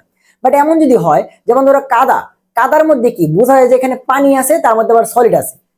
কাদার কথা বলছি, মাটি, মাটি যখন পানিতে মানুষের কাদা বানাই, তো আলটিমেটলি করে কি দ্রবণের মধ্যে একদম ক্লিয়ার থাকে না? বুঝতে পারছো এখানে কঠিন পদার্থ আছে এবং সেটা কিসের মধ্যে, সেখানে কিছুটা পানি আছে, তাই তো। তাহলে দেখো আস্তে আস্তে আস্তে আস্তে উপরের দিকে যাই, ধরো একদম পানি টাইপের, তারপরে ধরো দুধ আর একটু ঘন, তারপর ধরো রক্ত আর একটু ঘন, তারপরে ধরো হচ্ছে কাদামাটি। তাহলে আস্তে আস্তে আস্তে আস্তে পানির পরিমাণ কমতেছে এবং কঠিন পদার্থ বাড়তেছে না। তাহলে এই যে তোমার যখনই তোমার এই কণাগুলা, কঠিন পদার্থের কণাগুলা যেগুলো আমরা পানির মধ্যে বা তরলের মধ্যে মিক্স করি, এগুলোর আকার বাড়তে থাকবে, তত আমরা আস্তে আস্তে কোন দিকে যেতে থাকবো। দেখো তোমার যদি দ্রবণের কণার পরিমাণ অনেক ছোট হয়, তাহলে আমরা সেটাকে বলি হচ্ছে দ্রবণ। যদি কত হয় 0.1 ন্যানোমিটার থেকে 2 ন্যানোমিটার, সেটাকে আমরা বলি দ্রবণ, ঠিক আছে। এবং যেহেতু আকার অনেক ছোট, তাই আমরা একদম দেখি না, মনে করি একদম পুরোপুরি মিশে গেছে কঠিন পদার্থগুলো, তাই না। লবণগুলো কি পানির মধ্যে পুরোপুরি মিশে যায়, কারণ কি আকার অনেক কম হয়ে যায়, কত 0.1 থেকে 2 ন্যানোমিটার। আর কলয়েড কাদেরকে বলি, 2 ন্যানোমিটার থেকে 500 ন্যানোমিটার যে কণাগুলো, তাদেরকে আমরা বলি কলয়েড, ঠিক আছে। আর সাসপেনশন কাদেরকে বলি, যাদেরটা 500 ন্যানোমিটার থেকে বেশি। তার মানে বুঝতে পারছো সাসপেনশন সব থেকে ঘন আর দ্রবণ সব থেকে পাতলা। এখানে তোমার কি কঠিন পদার্থের অণুগুলো সব থেকে ছোট, ঠিক আছে। এবং উদাহরণগুলো দেখো, কলয়েডের উদাহরণ কে কে আছে, দুধ, বাটার, মিল্ক অফ ম্যাগনেসিয়াম। আর সাসপেনশন উদাহরণ কি আছে, রক্ত। আমরা কি জানি দুধের থেকে রক্ত কি ভারী না বা ঘন না, তাই তুমি বুঝতে পারতেছো যেগুলোর কারণ কি রক্তের ভিতরে যে কণিকাগুলো সেগুলো বড়, দুধের মধ্যে কণাগুলো থেকে বড়, সেই জন্য আলটিমেটলি এটা। তাহলে মনে রাখতে হবে কি, আমাদের পড়তে হবে দ্রবণ তো পড়া লাগে না, আমাদের পড়া লাগে মেইনলি কলয়েড আর সাসপেনশন। কলয়েড কখন বলবো, যখন কণাগুলোর আকার হবে 2 থেকে 500 ন্যানোমিটার, আর 500 থেকে বেশি হলে তাকে বলবো হচ্ছে সাসপেনশন। তাহলে তুমি বলো এখানে ধরো একটা দ্রবণ আছে, এখানে তরল আছে, সো এই যে কণাগুলো এখানে ভাসতেছে, এই কণাগুলো যদি তোমার হচ্ছে 400 ন্যানোমিটার হয়, সেটা কি হবে, সেটা হবে কি দেখো তো, 2 থেকে 500 মধ্যে হলে কি কলয়েড। তাহলে এখানে এই যে এই মিশ্রণটাকে আমরা কি বলবো, দ্রবণ বলবো। এটা কি সলিউশন, এটা কি দ্রবণ না, এটাকে আমরা বলবো হচ্ছে কলয়েড, ঠিক আছে। আর 500 থেকে বেশি হলে সাসপেনশন। এবার কলয়েড সম্পর্কে আমাদের যেটা পড়তে হবে, কলয়েডের প্রথম লাইন থেকেই সব থেকে বেশি এমসিকিউ আসছে যে কলয়েড এর সব থেকে বেস্ট উদাহরণ হলো দুধ বা মিল্ক। প্রকৃতপক্ষে দুধ হলো কলয়েড শ্রেণীর একটি ইমালশন। যাও হাতের স্যারের বই খুলে দেখো কতবার এই প্রশ্ন আসছে যে দুধ কি, দুধ হচ্ছে একটা ইমালশন, কলয়েড শ্রেণীর একটা ইমালশন, দুধ হচ্ছে একটা ইমালশন, দুধ হচ্ছে একটা ইমালশন, ঠিক আছে। এবং আলটিমেটলি কিসের আন্ডারে পড়ছে, কলয়েডের আন্ডারে পড়ছে। কলয়েড, দুধ কিন্তু দ্রবণ না, দুধ কিন্তু দ্রবণ না সাসপেনশন, দুধ হচ্ছে কলয়েড শ্রেণীর একটা ইমালশন, ঠিক আছে। এবার নিচের দিকে আসো, নিচের দিকে আসো। এই যে কলয়েড বস্তু কণাগুলো আছে, এদের দুটো ধর্ম আছে, একটা হচ্ছে ব্রাউনীয় গতি, একটা হচ্ছে টিন্ডাল ইফেক্ট, ঠিক আছে। এই যে কলয়েড যে কণাগুলো আছে বা কলয়েড যেটা আছে, এদের দুইটা প্রভাব আছে, একটা হচ্ছে ব্রাউনীয় গতি বা ব্রাউনিয়ান মোশন, একটা হচ্ছে Tyndall effect. So Tyndall effect এবং ব্রাউনীয় গতি সম্পর্কে আমাদের স্পেশালি কিচ্ছু কথা জানা লাগবে। ব্রাউনীয় গতি কি, এই যে তোমাদের কণাগুলো এখানে যে আছে, এই কণাগুলো একে অপরকে যে ধাক্কাধাক্কি করে, এখানে যে বিভিন্ন ধরনের বল ক্রিয়েট করতেছে, এটাকে বলতেছে তোমার হচ্ছে কি ব্রাউনীয় গতি, এটা যে ছোটাছুটি করতেছে। আর টিন্ডাল ইফেক্ট মানে কি, টিন্ডাল ইফেক্ট মানে হচ্ছে এই কণাগুলোর উপরে লাইট পড়লে এখান থেকে রিফ্লেকশন হয় বা তোমার এখান থেকে কি হয়, বর্ণালী সৃষ্টি হয়। এটা কি করতে পারে, আলোর প্রতি রিফ্লেকশন দেখাইতে পারে, এটাকে আমরা বলি টিন্ডাল প্রভাব। তাহলে ব্রাউনীয় গতি মানে যে অনবরত ছোটাছুটি করতেছে, এটাকে বলতেছি ব্রাউনীয় গতি। আর টিন্ডাল ইফেক্ট মানে হচ্ছে যেহেতু এদের কণাগুলো বড় হওয়ার কারণে এখানে লাইট মারলে এখান থেকে রিফ্লেকশন আসে, সেই জন্য এটাকে আমরা বলতেছি টিন্ডাল প্রভাব। সো ব্রাউনীয় গতি এবং টিন্ডাল প্রভাব। এখন দেখো টিন্ডাল প্রভাব সম্পর্কে আমাদের স্পেশাল কিছু কথাবার্তা জানা লাগবে। নিচের দিকে আসো, ভাই টিন্ডাল প্রভাবের যে ব্যবহার সেটা অনেক অনেক বেশি ইম্পর্টেন্ট। নিচের দিকে আসো, এই দেখো টিন্ডাল প্রভাবের যে ব্যবহার, এই যে তোমার ওরা যে লাইট রিফ্লেক্ট করতে পারে, ওদের মধ্যে লাইট পড়লে আলো পড়লে সেটাকে রিফ্লেক্ট করতে পারে, এইটা ব্যবহার করে কি করা হয় দেখো তো। যখন আমরা স্পর্শ পদ্ধতিতে সালফিউরিক অ্যাসিড তৈরি করি তখন সালফার ডাইঅক্সাইড এবং অক্সিজেনের সাথে কোনোভাবে সেই মিশ্রণের মধ্যে ধুলা আছে কিনা, ধূলিকণা আছে কিনা সেটা বোঝার জন্য কি ইউজ করা হয়, এই টিন্ডাল প্রভাব ব্যবহার করা হয়। এই টিন্ডাল প্রভাব দ্বারা ব্যবহার করে তুমি একটা দ্রবণ এবং কলয়েডের মাঝখানে পার্থক্য করতে পারবা, যে কোনটা কলয়েড কোনটা দ্রবণ, কোনটা বেশি ঘন কোনটা কম ঘন। কি ব্যবহার করে, টিন্ডাল প্রভাব ব্যবহার করে। টিন্ডাল প্রভাব ব্যবহার করে বিজ্ঞানী সর্বপ্রথম জিগমন্ডি আলট্রা মাইক্রোস্কোপ আবিষ্কার করছে। আলট্রা মাইক্রোস্কোপ আবিষ্কার হয়েছে এই টিন্ডাল প্রভাবকে কাজে লাগে, ঠিক আছে। কে আবিষ্কার করছে, জিগমন্ডি। তাহলে টিন্ডাল প্রভাব থেকে ব্যবহারটা পড়তে হবে, ঠিক আছে। আর ব্রাউনীয় গতি জাস্ট খালি কনসেপ্টটা বুঝতে হবে যে অনবরত ছোটাছুটি করে, এটা হচ্ছে ব্রাউনীয় গতি, ঠিক আছে। এরপরে নিচের দিকে আসো, কলয়েডের বর্ণ থেকে কিছু কথাবার্তা বলে দেওয়া আছে, তোমরা এই দুটো লাইন একটু রিডিং করতে পারো, ঠিক আছে। একদম তোমাদের নিজের উপরে ডিপেন্ড করে, তোমরা মুখস্থ রাখবা কি রাখবা না। এখান থেকে প্রশ্ন কখনো আসে নাই বা অনেক সময় চলে আসতে পারে যে কলয়েড বড় কোনা হইলে সিলভার যে সল্ট আছে সেটা কালার বেগুনি, ছোট হইলে কালার হচ্ছে হলুদ। এগুলো হচ্ছে মুখস্থ জিনিসপাতি, সেটা আসলে ভাই দেখানোর কিছু নাই। তোমার যদি মনে চাই তুমি হচ্ছে মুখস্থ রাখতে পারো, তোমার ব্রেনে থাকে তাহলে পড়ো, না হইলে পড়ো না, ঠিক আছে। আমার মনে থাকে নাই তাই আমি সেগুলো পড়িনি, ঠিক আছে। এখান থেকে প্রশ্ন মনে থাকে আসে, অনেক সমস্যা নেই। তো নিচের দিকে আসি, নিচের দিকে আসি, নিচের দিকে আসি, আরো আরো আরো আরো ওকে ওকে ওকে ওকে ওকে। ব্রাউনীয় গতি আমাদের পড়া হয়েছে, কলয়েড কণার সময় দরকার নেই এগুলা। নিচের দিকে আসি, ব্রাউন কণার এইখানে খুবই বেশি ইম্পর্টেন্ট, খুবই বেশি ইম্পর্টেন্ট, খুবই বেশি ইম্পর্টেন্ট। কলয়েডের কিছু ধরন দেওয়া আছে, যেমন অ্যারোসল একটা কলয়েড, ফোম ফোম সাবানের যে ফেনা হয় ফোম, সেই ফোম একটা কলয়েড, জেল একটা কলয়েড, ইমালশন একটা কলয়েড, সল একটা কলয়েড। সো এই যে বিভিন্ন টাইপের যে তোমার হচ্ছে কলয়েড আছে, এগুলোর উদাহরণটা খুব বেশি ইম্পর্টেন্ট। বলবে কোনটা অ্যারোসলের মধ্যে আছে, যেমন ধোয়া, বায়ুতে ভাসমান ধুলা এবং কুয়াশা, মেঘ, এরা হচ্ছে অ্যারোসল। ফোম কারা, পাকানো ক্রিম, সাবানের ফেনা, এরা হচ্ছে ফোম। জেল কারা, জেল হচ্ছে জেলি, পনির, দই এবং জুতোর কালি, তাই না, জেলের মতো না। আর ইমালশন, এই যে ইম্পর্টেন্ট, ইমালশনের মধ্যে কি আছে আমাদের, দুধ, শ্যাম্পু এবং ক্রিম, এরা হচ্ছে ইমালশন। আর সল কারা, সল হচ্ছে তোমার রং বা পেইন্ট, মিল্ক অফ ম্যাগনেসিয়া, কোষ তরল। দেখো কত ইম্পর্টেন্ট, এমসিকিউ এখানে কর্নারে দিয়ে আসলে সুন্দর মতো, যে কোষ তরল, আমাদের যে কোষের মধ্যে যে ফ্লুইড বা তরল থাকে সেটা আলটিমেটলি সল। সো পরীক্ষাতে আসবে যে কোষ তরল কি, সল, ইমালশন, জেল নাকি ফোম, অ্যান্সার করতে হবে সল। তো খালি কোনটা কি উদাহরণে জানতে হবে। আর তোমরা যে জিনিসটা বুঝতে চাও রিডিং করলেই বুঝতে পারবা। যদি আমি একটা জিনিসকে বুঝাই দিই কিরকম, দেখো এই অ্যারোসল মানে কি, অ্যারোসল মানে কি, বা ধোঁয়া বা ধূলিকণা মানে কি। ধোঁয়া কি বাতাসে করে বেড়ায় না, ভেসে বেড়ায় না। তো ধোঁয়ার মধ্যে যখন ধোঁয়াটা আমাদের নাক দিয়ে যায় তখন কি শুধু বাতাস তুমি ফিল করো নাকি আরো অনেক কিছু ফিল করো, যে ধোঁয়ার সাথে মনে হয় ধুলা আমার নাকের মধ্যে চলে গেল, তাই না। তার মানে ধোঁয়া হচ্ছে এমন একটা জিনিস যেটা আলটিমেটলি হচ্ছে গ্যাসের মাঝখানে কঠিন পদার্থগুলো ভাসতে থাকে, তাই তো।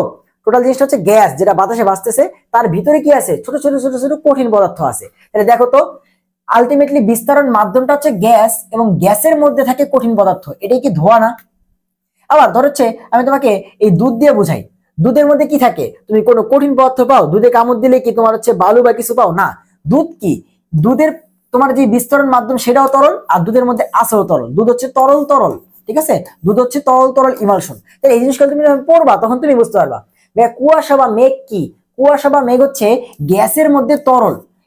কুয়াশা বা মেঘ যখন আমাদের হাতে লাগে, বা ধর হচ্ছে তোমার যদি সকালবেলা তুমি মাঠে বা কোথাও যায় দেখো ঘাসের উপরে কি কুয়াশার যে দানাগুলা বা পানিগুলা সেগুলো লেগে থাকে। তো সেখানে আলটিমেটলি কি ছিল, কুয়াশাগুলো হচ্ছে গ্যাস, সেগুলো যখন কোনো জায়গায় লাগতেছে সেখান থেকে পানি হচ্ছে, মানে কি গ্যাসের মধ্যে কি আছে, পানি আছে। তো এগুলো পড়লেই তুমি বুঝতে পারবে আজ কি আছে। সাবানের ফেনা কি, সাবানের ফেনা থাকে হচ্ছে তরল টাইপের, কিন্তু দেখবা ওখানে বায়ু বা গ্যাসের বাবল উঠে, তাই না। তাহলে আলটিমেটলি কি, তরলের মধ্যে গ্যাস হচ্ছে সাবানের ফেনা। এগুলো পড়লেই তুমি বুঝতে পারবে যে কোনটার মধ্যে কি আছে। এগুলো অনেক মজা, ঠিক আছে, এগুলো অনেক মজা। আমাদের এগুলো কেউ পড়াই দেয়নি ভাই, আমরা নিজেরাই পড়ছি। বাট এটা যদি না মনে রাখতে পারো তুমি উদাহরণগুলো মাস্ট কিন্তু মনে রাখতে হবে, ঠিক আছে। এবং তুমি দেখো ভিনেগার বাদে এতক্ষণ পর্যন্ত কতগুলা পড়া আছে, এবং এরপরে দেখো আরো কত পড়া হিসেবে থেকে আছে, এবং অনেক সুন্দর সুন্দর পড়া এখানে আছে, ঠিক আছে। এরপর এগুলো ব্যাখ্যা দিছে আলটিমেটলি, আমাদের দরকার নেই। এবার সাসপেনশন, তো সাসপেনশন হচ্ছে সব থেকে বড়, ঠিক আছে। সাসপেনশন হচ্ছে 500 ন্যানোমিটার থেকে বড় কণা এখানে থাকে। সাসপেনশনের মধ্যে রক্ত আছে, ঠিক আছে, অনেক বেশি ইম্পর্টেন্ট, সাসপেনশনের মধ্যে রক্ত আছে। তো নিচের দিকে যাব, এত কিছু আমাদের দরকার নাই, জাস্ট সাসপেনশনের ব্যবহারগুলো আমরা দেখবো যে সাসপেনশনের কি কি ব্যবহার আছে। দেখো ওষুধ শিল্পে সাসপেনশনের গুরুত্ব অনেক বেশি। কিসের জন্য, কারণ এই যে সাসপেনশন অবস্থায় ওষুধের কার্যকারিতা বজায় থাকে, ঠিক আছে, সাসপেনশন অবস্থায় ওষুধের কার্যকারিতা বজায় থাকে। সাসপেনশন অবস্থায় ওষুধের তিক্ত গুণ দূর করা হয়। ওষুধ যে আমাদের কাছে তিতা লাগে, তিক্ত লাগে, এই জিনিসটা দূর করা হয় কি করা অবস্থায়? সাসপেনশন অবস্থায়। এরপরে তোমার স্থানিক প্রয়োগের জন্য ওষুধ তৈরি করা হয় তোমার কিসের মাধ্যমে? এই সাসপেনশনের মাধ্যমে। উদাহরণ দেওয়া আছে ক্যালামিন লোশন। তো এই ক্যালামিন লোশন কিসের কি? একটা তোমার সাসপেনশন। এরপরে কলেরা ভ্যাকসিন হলো একটা সাসপেনশন। দেখো কত গুরুত্বপূর্ণ একটা এমসিকিউ, যে কলেরা ভ্যাকসিন কি একটা সাসপেনশন। ঠিক আছে, এরপরে অন্ত্রের বা আমাদের যে তোমার ক্ষুদ্রান্ত বৃহদন্ত আছে ইন্টেস্টাইন, সেখানে ইমেজিং এর কাজে যে ব্যারিয়াম সালফেটের মিশ্রণ ব্যবহার করা হয় সেটা হচ্ছে একটা সাসপেনশন। দেখছো, আমাদের অন্ত্রের ইমেজিং কাজে ব্যবহার করা বেরিয়াম সালফেটের মিক্সচার, সেটা হচ্ছে একটা সাসপেনশন। তাহলে সাসপেনশন থেকে কিন্তু আলটিমেটলি অনেক ইম্পর্টেন্ট কথাবার্তা আছে, অনেক ইম্পর্টেন্ট কথাবার্তা আছে। এবার আসো ভাইয়া কোয়াগুলেশন। কোয়াগুলেশন মানে কি? দেখো একটু পড়ি। বলছে কোয়াগুলেশন হলো একটা রাসায়নিক অথবা যান্ত্রিক প্রক্রিয়া যাতে কলয়েডের বিস্তারণ মাধ্যমে বিস্তারিত অবস্থায় থাকা কণাগুলোর কলয়েড কণাগুলো পিণ্ডীভূত হয়ে তলদেশে অথবা উপরে ভেসে ওঠে। জিনিসটা কি বলতে চাইছে? দেখো জিনিসটা বলতেছে যে ভাই একটু আগে বললাম যে অ্যারোসল বা তোমার হচ্ছে ধোঁয়া মানে কি? ধোঁয়া মানে হচ্ছে এখানে গ্যাস উঠতেছে, বাট তার মধ্যে ছোট ছোট ছোট ছোট কি আছে? কঠিন পদার্থ আছে, তাই না? ছোট ছোট কঠিন পদার্থ আছে। সো কোয়াগুলেশন মানে হচ্ছে এই যে তোমার বিস্তারণ মাধ্যমে যে কঠিন পদার্থগুলো আছে এগুলাকে তুমি যদি একসাথে করে নিয়ে আসো তাহলে এতটুকু ধুনি করে একসাথে পাবা তুমি, এতগুলা ধুলা তুমি একসাথে পাবা। যে টোটাল গ্যাসটার মধ্যে কতগুলো ধুলা আছে এগুলা, সেগুলাকে একসাথে নিয়ে আসলাম, তাই না? মানে কি? পুঞ্জীভূত করলাম, একসাথে নিয়ে আসলাম, পদক্ষেপের মতো বানাইলাম। সো কোয়াগুলেশনের কাজটা হচ্ছে আলটিমেটলি এইটা। এটা কি একটা কেমিক্যাল প্রক্রিয়া যার মাধ্যমে কি করা হয়? ওই যে তোমার যে ভিতরে যে পদার্থগুলো আছে সেগুলাকে একসাথে করা হয়, পদক্ষেপ বানানো হয়। ঠিক আছে, সো এই কোয়াগুলেশন থেকে তোমার সংজ্ঞা তো লাগবে না, তোমার কথা আসতে পারে, বাট কোয়াগুলেশন থেকে তোমার মেইনলি যেটা জানতে হবে যে কোয়াগুলেশন ক্ষমতা কার বেশি। অনেক বেশি ইম্পর্টেন্ট, যে কোয়াগুলেশন ক্ষমতা কার বেশি। মনে রাখবা চার্জ যত বেশি কোয়াগুলেশন ক্ষমতা তত বেশি। চার্জ যত বেশি, চার্জ যত বেশি কোয়াগুলেশন তত বেশি। চার্জ যত বেশি কোয়াগুলেশন তত বেশি। তো অনেক বেশি ইম্পর্টেন্ট ভাই, চার্জ যত বেশি কোয়াগুলেশন তত বেশি। ঠিক আছে, তো আমরা এখান থেকে জাস্ট এটাই পড়বো। ধরো হচ্ছে আমাদেরকে বলে দিল যে ভাই বলো তো যে এই তিনজনের মধ্যে কার কোয়াগুলেশন বেশি? এটা 3+, তাই ওর বেশি। এটা 2+, তারপরে ও। এটা 1+, তারপরে। ঠিক আছে, সো চার্জ যার বেশি তার কোয়াগুলেশন বেশি। তাই এগুলা বললো এটা 3, তাই এটা সব থেকে বেশি, এরপরে 2, তারপরে এটা, তারপরে এইটা, তারপরে এটা। এখন দেখো এই যে অ্যানায়নের যে কোয়াগুলেশন গুলো আছে, তোমার যদি কোনো কারণে এইটা না দিয়ে এগুলা দেয় তখন তুমি বিপদে পড়বা না? তখন কি করতে হবে? এই অ্যানায়নের একটু মনে রাখতে হবে যে প্রথমত কি আছে তোমার, এটা তো 3, এটা তো মনে রাখা লাগবে না। এরপরে কি আছে যে পটাশিয়াম ডাইক্রোমেটের পার্টটা, দেখো সালফিউরিক অ্যাসিডের বাকি পার্টটা, এবং দেখো এই যে অক্সালিক অ্যাসিডের বাকি পার্টটা, এবং লাস্ট হচ্ছে ব্রোমিন মাইনাস। তাহলে এই চারটা হচ্ছে সিরিয়াল একটু মনে রাখতে হয়। ঠিক আছে, এবং ওভারঅল এটাই বেশি আসে যে কোনটা বেশি আছে, তখন তুমি দেখবা যে যার চার্জ বেশি, কোয়াগুলেশন ক্ষমতা কার বেশি? যার চার্জ বেশি। সো অনেক ইম্পর্টেন্ট পড়ালেখা আছে, অনেক হয়তো ফার্স্ট টাইম পড়তেছো, প্রথমবার একটু কঠিন লাগবে, বাট একবার দুইবার তুমি একটু নিজে পড়ো, ক্লাসটা করার পরে তুমি একটু পড়ো, দেখবা আস্তে আস্তে জিনিসগুলো ক্লিয়ার হয়ে গেছে। ঠিক আছে, প্রথম প্রথম আমারও হচ্ছে লাগছিল যে কি রে ভাই এগুলো কি। ঠিক আছে, পরে যখন আসছে জিনিসগুলোর সাথে কি পড়ে পড়ে তোমার হচ্ছে অ্যাডাপ্ট করে ফেলো। দেখো যত কঠিন মানুষই হোক তুমি তার সাথে যখন থাকা শুরু করবা, দেখবা তোমার কাছে তাকে কি হচ্ছে, তোমার ফ্যামিলিয়ার মনে হচ্ছে। একটা সময় মনে হবে এটা তো রুট কেন, এটা তো কি কেন। তোমার এরকম অনেক ফ্রেন্ড আছে যারা দেখো পরিচয় হওয়ার আগে মনে হচ্ছে এরা তো অনেক রাগী, কথাবার্তা কি বলে দেখবো, বাট এখন মনে হয় যে আরে এইটার মতো তো ফানি মানুষ আরেকটাও নেই, তাই না? সো এরকমই। সো একবার একটু কষ্ট করে সাহস করে পড়ে ফেলো, দেখবা ইজি হয়ে যাবে। দুধের মধ্যে কোনটা কি আছে অনেক বেশি ইম্পর্টেন্ট, দুধে শতকরা সংযুক্তি। আমরা নিচের দিকে যাব, আমাদের এগুলো কিচ্ছু পড়া দরকার নাই, জাস্ট এখান থেকে দুধের যে প্রোটিন এটা পড়বো, যে দুধের প্রোটিন কি ভাইয়া? ক্যাসিন। ক্যাসিন এখানে লেখা আছে ক্যাজিন আর কি। সো ক্যাজিন হচ্ছে দুধের প্রধান প্রোটিন। ক্যাজিন কি? ক্যাজিন হচ্ছে দুধের প্রধান প্রোটিন। এই ক্যাজিন কয় ধরনের হয়? এই ক্যাজিন হচ্ছে টোটাল 4 ধরনের হয়। কি কি? Alpha S1 casein, alpha S2 casein, beta casein এবং হচ্ছে কাপ্পা ক্যাজিন। এই 4 ধরনের ক্যাজিন হয়, এই 4টা জানলেই হবে। দুধের প্রধান প্রোটিন কি? ক্যাজিন। দুধের প্রধান প্রোটিন কি? ক্যাজিন। এবং দুধের যে মিষ্টতাটা কিসের জন্য আসে? দুধের মিষ্টতা আসে হচ্ছে আমাদের ল্যাকটোজ থাকার কারণে। দুধের মিষ্টি স্বাদটা কিসের জন্য আসে? দুধে ল্যাকটোজ থাকার কারণে। ঠিক আছে, এবং মায়ের দুধে কত পার্সেন্ট ল্যাকটোজ থাকে দেখো তো? মায়ের দুধে ল্যাকটোজ থাকে 7.1% এবং প্রাণীর দুধে থাকে হচ্ছে 4.6 থেকে 4.8%। মায়ের দুধে থাকে হচ্ছে তোমার 7.1% এবং প্রাণীদের দুধে থাকে হচ্ছে 4.6 থেকে 4.8%। এরপর নিচের দিকে আসো ভাইয়া, এই যে বিভিন্ন প্রাণীর দুধে কোনটা কত পার্সেন্ট করে আছে সেটা দেওয়া আছে। সেখান থেকে স্যার কয়েকটা জিনিস ব্ল্যাক করে দেওয়া আছে। তুমি কি বুঝতে পারতেছো যে স্যার বুঝতে চেষ্টা করতেছে এগুলো জানা ইম্পর্টেন্ট, এই জন্য এগুলোকে স্যার ব্ল্যাক করছে, নাকি স্যারের কালি বেশি হয়েছে যে এতগুলো থাকতে এই স্যারটাকে হচ্ছে কালো করে দিল? কি কি দিছে? প্রথমত বলতেছে যে ভাই মানুষের দুধে ল্যাকটোজের পরিমাণ দেখো তো 7.1। এটা আর কারো এর থেকে বেশি আছে ল্যাকটোজ, দেখো তো ল্যাকটোজ তাই এই জন্য এটা মার্ক করছে যে ল্যাকটোজ সব থেকে বেশি থাকে কোন প্রাণীর দুধে? মানুষের দুধে। এবার গাভী, গাভী থেকে ইম্পর্টেন্ট কোনো কিছু দেখাইছে? দরকার আছে? নাই। বা ছাগল, ছাগল থেকে ইম্পর্টেন্ট কিছু দেখাইছে? দরকার নাই। এই যে মহিষ, মহিষ থেকে কি দেখাইছে? যে মহিষের মধ্যে চর্বির পরিমাণ সব থেকে বেশি, সেটা কত? 7.4। এবং এখান থেকে বিভিন্ন বোর্ড, মেডিকেল, এমসিকিউ সব জায়গায়, ভার্সিটি সব জায়গায় এমসিকিউ আসছে। এবং যেহেতু চর্বি বেশি, আমরা জানি চর্বি থেকে শক্তি পাওয়া যায় বেশি, তাই মহিষের দুধের শক্তিও সব থেকে বেশি। দেখছো ইম্পর্টেন্ট প্রশ্ন? ভেড়ার দুধে কি বেশি ভাইয়া? ভেড়ার দুধে প্রোটিন বেশি, ভেড়ার দুধে প্রোটিন বেশি। তাহলে এই যে চারটা জিনিস অবশ্যই মনে রাখতে হবে। মানুষের দুধে ল্যাকটোজ বেশি 7.1, মহিষের দুধে তোমার হচ্ছে চর্বি বেশি 7.4 এবং শক্তিও বেশি 110 কিলো ক্যালোরি, এবং এখানে ভেড়ার দুধে হচ্ছে তোমার 4.6। ঠিক আছে? আর উপর থেকে নরমালি একটা জিনিস পড়তে পারো যে তোমার দুধের মধ্যে টোটাল পানি থাকে কত পার্সেন্ট। ঠিক আছে? এটা একটু পড়তে পারো যে দুধে তোমার হচ্ছে পানি থাকে কত পার্সেন্ট। উপরের দিকে আসো, যে আসতে পারো না যে দুধে পানি থাকে কত পার্সেন্ট, এই জিনিসগুলো এগুলো তুমি একটু পড়তে পারো। দুধে পানি থাকে হচ্ছে 82 থেকে 88% বা 88%। শেষ, এনাফ, আর কিচ্ছু দরকার নেই। ওকে, নিচের দিকে আসো। দুধের প্রধান প্রোটিন গুলো দেওয়া আছে, কোনটাতে কত কিলো ক্যালোরি পাওয়া যায় বায়োলজিতে পড়ছো, যে চর্বিতে 9 ক্যালোরি, প্রোটিন হচ্ছে 4 ক্যালোরি এবং শর্করায় 4 ক্যালোরি, এগুলো তোমরা পড়ছো। ঠিক আছে? তো আমরা দুধ থেকে মাখন তৈরি করার জন্য কি করবো, যে দুধ থেকে মাখন কেমনে তৈরি করতে হয়, অনেক বেশি ইম্পর্টেন্ট। যে দুধ থেকে মাখন তৈরি করার জন্য আমাদের কি কি করতে হয়? কোয়াগুলেশন। কোয়াগুলেশন, ওই যে আমরা উপরে কোয়াগুলেশন করছিলাম, সেই কোয়াগুলেশন ইউজ করা হয় দুধ থেকে মাখন তৈরি করার জন্য। মাখন কি ঘন, দুধ থেকে আস্তে আস্তে কঠিন পদার্থগুলোকে একসাথে করে নিয়ে আসে ঘন বানায় ফেলতে পারলে কি হয়ে যাবে? মাখন। কোয়াগুলেশন মানে তো তাই ছিল। দুধ থেকে মাখন তৈরি করার জন্য কি ইউজ করা হয়? কোয়াগুলেশন। ঠিক আছে? অনেক বেশি ইম্পর্টেন্ট। ঠিক আছে? এখানে আর কিচ্ছু লাগবে না, তুমি নিচের দিকে চলে আসো, নিচের দিকে চলে আসো, নিচের দিকে চলে আসো। যা বলছে তারা বলুক। ঠিক আছে? যা বলছে তারা বলতে থাক। এখানে এখন কথা হচ্ছে যে ভাই, তরল দুধ সংরক্ষণে কোন পদ্ধতি ব্যবহার করা হয়, কোনটা বেস্ট? তরল দুধ সংরক্ষণ করার জন্য আমরা যেটা করি সেটা হচ্ছে মেইনলি, দেখো, ঠান্ডা করতে পারি। যে আমরা 10°C নিচে দুধকে সংরক্ষণ করি। দুধকে কত ডিগ্রি সেলসিয়াস নিচে সংরক্ষণ করি? 10°C। এবং আরেকটা কাজ করি, দুধে যেন কোনো কারণে কোনো জীবাণু বা কিছু না থাকতে পারে, তার জন্য আমরা যেটা করি সেটা হচ্ছে পাস্তুরীকরণ করি। দুধে কি করি ভাইয়া? দুধ হচ্ছে পাস্তুরীকরণ করি, পাস্তুরীকরণ। এখন কথা হচ্ছে এই যে পাস্তুরীকরণ, এই ওয়ার্ডটা তুমি একটা শুনছো, যে কোনো একটা দুধের বিজ্ঞাপনে বলে না যে পাস্তুরাইজড মিল্ক, এটা হচ্ছে একটা পাস্তুরাইজড তোমার হচ্ছে দুধ। তাহলে এই যে দুধকে সংরক্ষণ করার জন্য কি করা হয়? পাস্তুরীকরণ করা হয়। ঠিক আছে? হ্যাঁ, হিমায়ন বা ঠান্ডা করা হয়, ঠিক আছে, বাট এত বেশি ঠান্ডা ডিপ ফ্রিজের মধ্যে রাখতে হবে এরকম না, দুধকে কোটার মধ্যে রাখতে হবে এরকম না, দুধে ভিনেগার দিতে হয় না, দুধ হচ্ছে পাস্তুরীকরণ করা হয়। ঠিক আছে? দুধে কি করা হয়? পাস্তুরীকরণ করে জীবাণু যেন না জন্মাইতে পারে সেই জিনিসটা করা হয়। বুঝতে পারছো? এই দেখো কত বেশি ইম্পর্টেন্ট, যে মাখনের স্থায়িত্ব বাড়ে কি করলে? লবণ মিশাইলে মাখনের স্থায়িত্ব বাড়ে। পরীক্ষাতে আসে যে মাখনের স্থায়িত্ব বাড়তে কি যোগ করা লাগে? লবণ মিশানো লাগে। কি লবণ? এই যে আমাদের খাবার লবণ, সোডিয়াম ক্লোরাইড। আমাদের খাবার লবণ 1 থেকে 2% যদি ইউজ করে দাও, তাহলে মাখনের স্থায়িত্ব বাড়ে, মাখনটা কি হয়? স্টেবল হয়। ঠিক আছে? এবং দুধকে তুমি যদি অন্য কি কিভাবে সংরক্ষণ করতে পারো, দুধকে তুমি কি করতে পারো? 10°C নিচে সংরক্ষণ করতে পারো। এই জিনিসগুলো এখানে বলে দেওয়া আছে, আর কিছু এখান থেকে দরকার নেই। মাখন থেকে পানি বের করা, মাখন থেকে পানি বের করার জন্য কি করতে হয়? মাখনকে চাপ দিতে হয়। ঠিক আছে?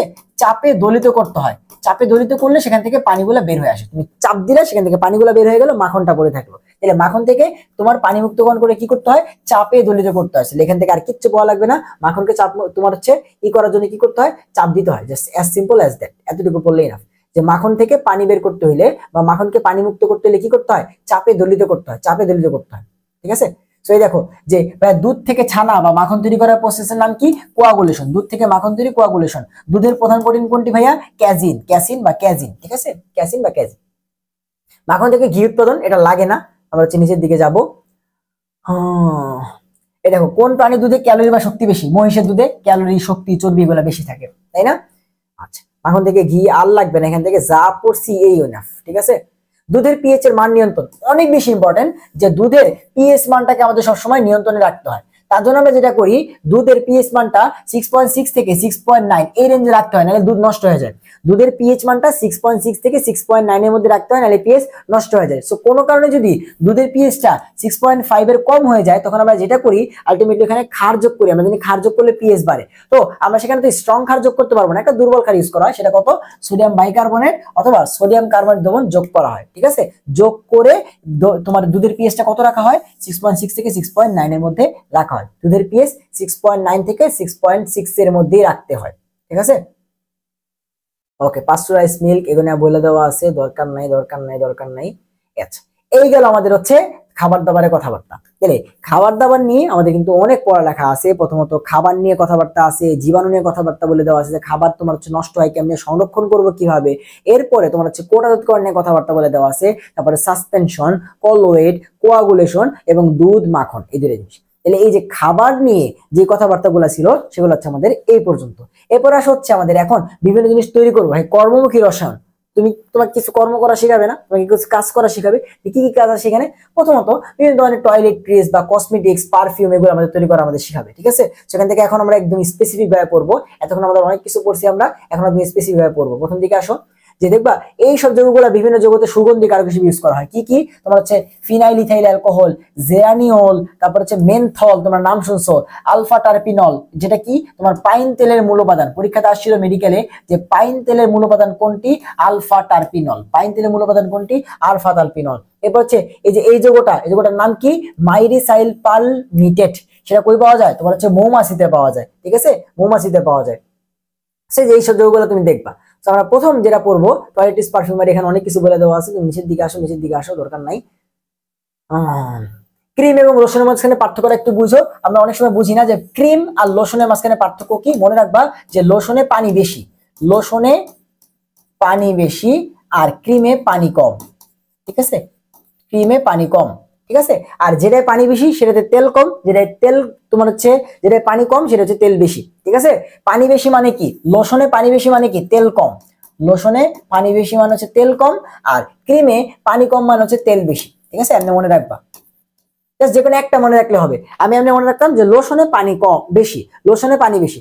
লোশনে পানি বেশি মানে কি? তেল কম। আর লোশনে পানি বেশি মানে তোমার ক্রিমে পানি কম, আলটিমেটলি তেল বেশি, এমনি মনে রাখতাম, ঠিক আছে। তো লোশন আর তেলের মাঝখানে পার্থক্য এটা যে একটার মধ্যে তেল বেশি, একটার মধ্যে পানি বেশি, এতটুকু, আর কিচ্ছু না, ঠিক আছে। ওকে, প্রথমত আমাদের প্রথম যে জিনিসটা তারা আমাকে শিখাবে সেটা হচ্ছে গোলাপ জল প্রস্তুত করা। আমরা যেটা জানবো যে ভাই গোলাপ জলে কি থাকে, গোলাপ জলে এত সুন্দর গ্রান কিসের জন্য? কারণ গোলাপ জলের মনোমুগ্ধকর সুগন্ধের কারণ হলো ফিনাইল ইথাইল অ্যালকোহল, 40 থেকে 50% জেরানিওল নামক টারপিন, এগুলো ব্যবহার করা হয়, ঠিক আছে। এতটুকু পড়ছি, ইনাফ। এখন দেখো এই যে মাখনকে পানি মুক্ত করা হয় কি করে? মাখনকে চাপ দিয়ে দলিত করে পানি মুক্ত করা হয়। দেখবো যা পড়ে দিচ্ছে এগুলো সিলেট বোর্ড 2015 সালে চলে আসছে। এবং গোলাপ জল থেকে একটা জিনিসই পড়বো, গোলাপ জলের মলমূত্রকর সুগন্ধি কি? তোমার হচ্ছে জেরানিওল, তারপরে ফিনাইল ইথাইল, তোমার হচ্ছে অ্যালকোহল এবং হচ্ছে টারপিন। নিচের দিকে আসো, নিচের দিকে আসো।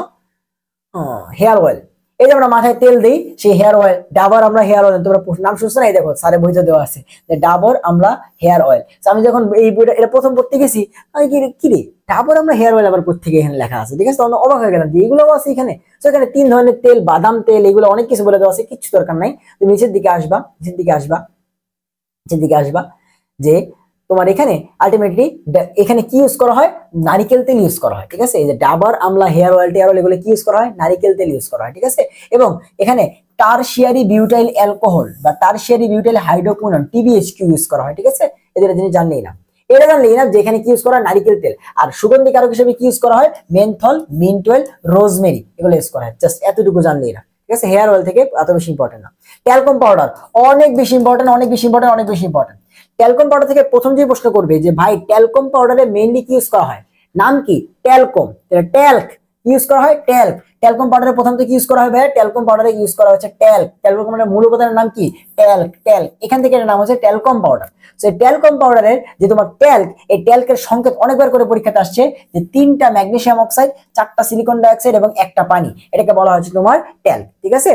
3টা ম্যাগনেসিয়াম অক্সাইড, 4টা সিলিকন ডাইঅক্সাইড এবং পানি, এটাকে বলা হয় কি ভাই? ট্যাল। বাংলায় বললে হাইড্রেটেড ম্যাগনেসিয়াম সিলিকেট, ঠিক আছে। সো বারবার এটা পরীক্ষাতে আসে। ট্যালকম পাউডারের মূল উপাদান কি? ট্যালক। ট্যালকম পাউডারের মূল উপাদান কি? ট্যালক, ঠিক আছে। এখন এই যে ট্যালকম পাউডারে কোনটা কি ইউজ করা হয় নিচের দিকে আসবে, চার্টে দেওয়া আছে যে মেইনলি ট্যালক থাকে এত পার্সেন্ট, পার্সেন্টেজ জানা লাগবে না।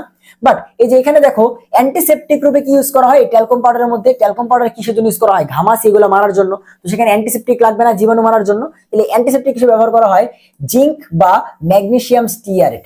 জিঙ্ক বা ম্যাগনেসিয়াম স্টিয়ারেট ইউজ করা হয় কিসের জন্য? অ্যান্টিসেপটিক। আর সুগন্ধ বস্তু হিসেবে তুমি দেখবা মেনথল, তারপরে জেরানিওল, এগুলো ইউজ করা হয়, ঠিক আছে। ওকে, ট্যালকম পাউডার প্রস্তুতি আমাদের লাগবে না, ঠিক আছে। জাস্ট কি ইউজ করা হয় এতটুকু জানবো। ট্যালকম পাউডারের প্রধান উপাদান কি? ট্যালক। সংকেত কি? 3 ম্যাগনেসিয়াম অক্সাইড, 4টা সিলিকন ডাইঅক্সাইড, 1টা পানি। নাম কি? Hydrated magnesium silicate. কি ইউজ করা হয় অ্যান্টিসেপ্টিক রূপে? অ্যান্টিসেপ্টিক ইউজ করা হচ্ছে জিঙ্ক অথবা ম্যাগনেসিয়াম স্টিয়ারেট এবং সুগন্ধ বস্তু হিসেবে মেন্থল। শেষ, এতটুকু।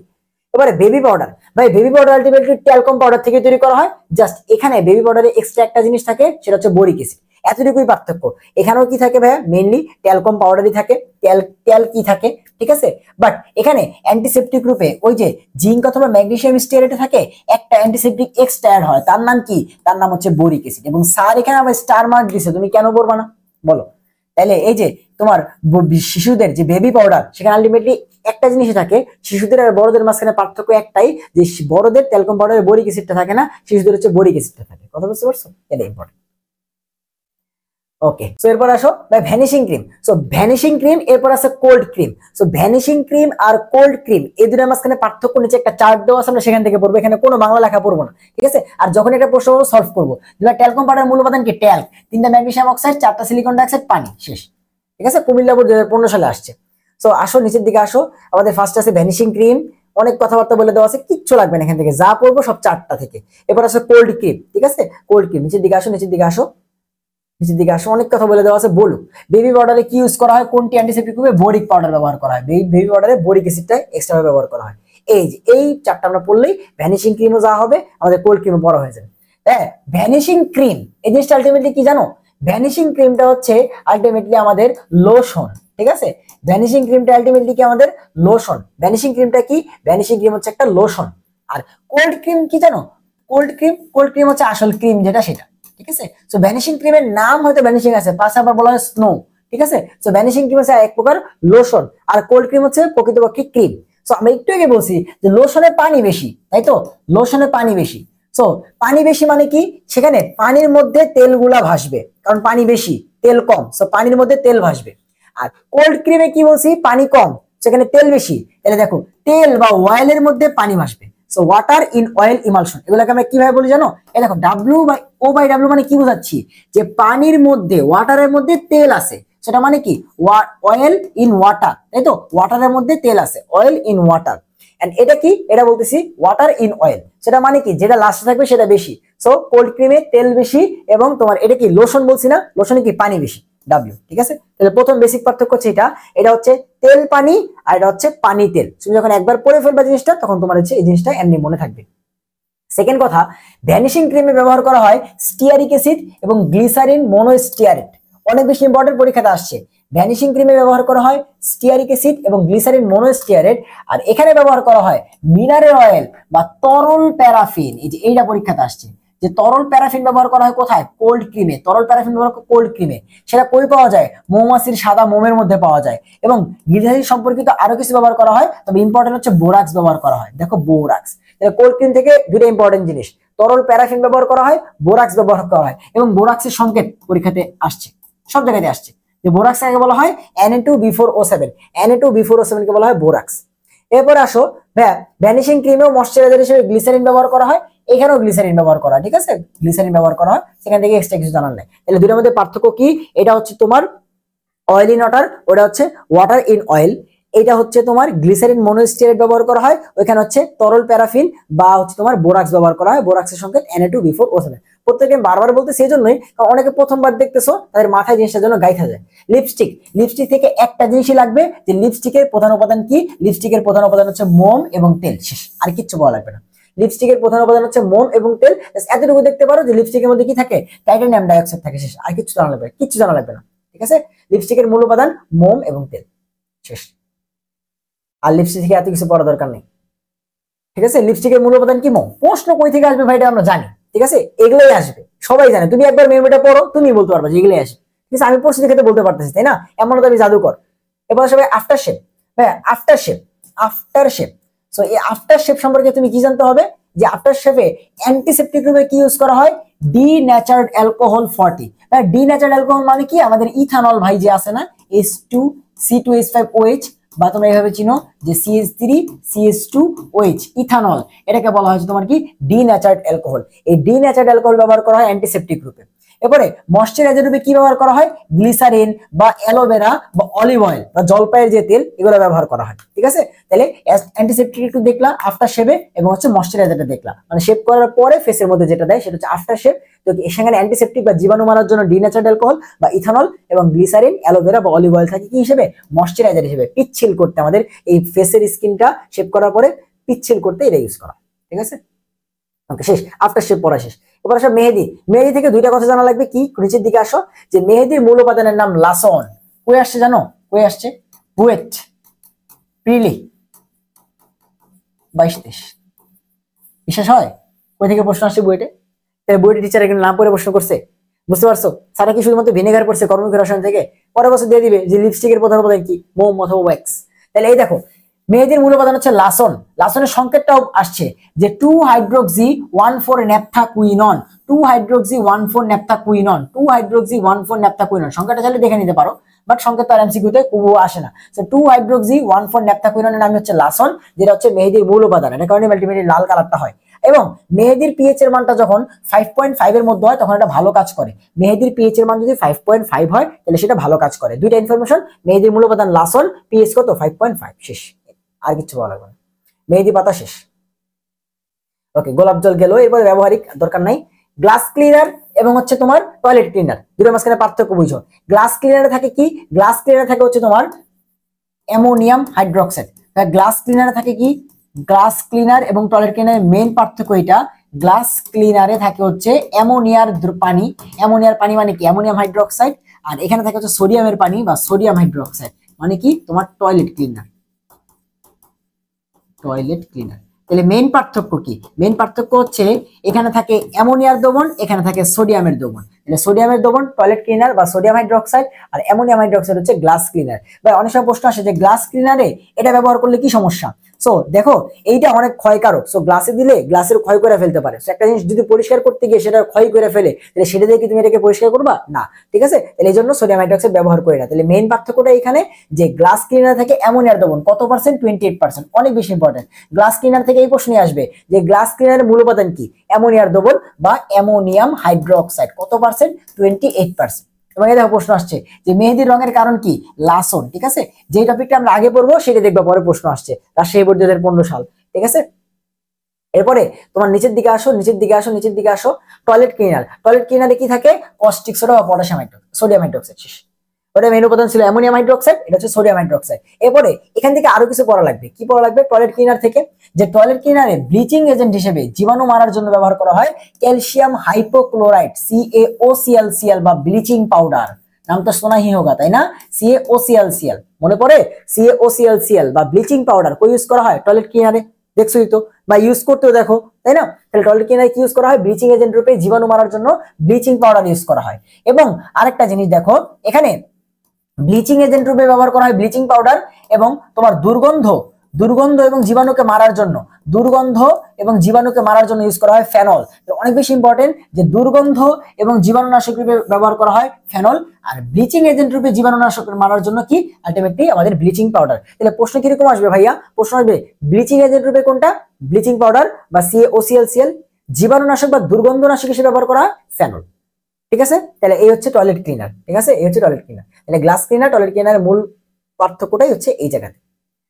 ওকে, তাহলে নিচের দিকে আসো। কেমনে করছে এগুলো আমাদের জানা দরকার নেই। ঠিক আছে, এগুলো রিটেন ক্লাসে জানতে হয়, বাট আমাদের যে প্রশ্ন করে না, খালি ভিনেগার থেকে প্রশ্ন করে, তাই তুমি একদম শুনে আসছো যে ভিনেগার, ভিনেগার পড়লেই না, ভিনেগার পড়ে যা একটা সিকিউ কমন পেয়ে যাবি, তাই না? সো আমি চাই যে কোনো না কোনো বছর এখান থেকে প্রশ্ন করুক। ঠিক আছে, তখন যেন পোলাপান আটকায় না, আটকাইলে পোলাপান পড়ালেখা করে না, বুঝতে পারছো? সো যে টয়লেটের দুর্গন্ধ, দাগ দূর করতে ব্লিচিং এজেন্ট রূপে ব্যবহার করা হয় ক্যালসিয়াম হাইপোক্লোরাইড বা ব্লিচিং পাউডার, আর জীবাণু মারতে হইলে বা দুর্গন্ধ নাশ করতে হইলে ফেনল ব্যবহার করা হয়। ঠিক আছে, এটা খুব ইম্পর্টেন্ট।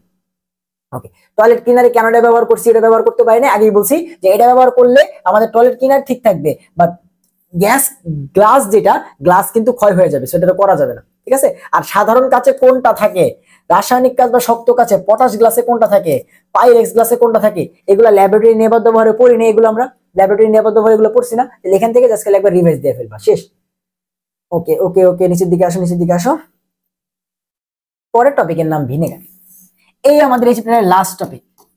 তুমি আমারে বলো ভাই, তুমি আমারে বলো ভিনেগার আসার আগ পর্যন্ত তুমি কত কিছু করছো। ভিনেগার আসার আগ পর্যন্ত তুমি কত কিছু পড়ছো, এবং এই চ্যাপ্টারের মেন বই পড়ার আগে কে কে জানতা যেখানে এত কিছু আছে?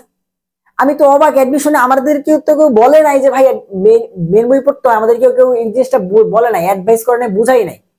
আমরা পরে গিয়ে বুঝছি যে মেন বই পড়ার গুরুত্বটা কতটুকু। আমরা যখন অ্যাডমিশনে গিয়ে পাগলের মতো মেন বই পড়ছি, তখন আমরা অবাক হয়ে গেছি যে আচ্ছা এত কিছু আছে আমরা পড়ি নাই, তাহলে পরীক্ষাতে এমসিকিউ আসলে আবার আফসোস করতাম যেটা কই দিকে আসছে।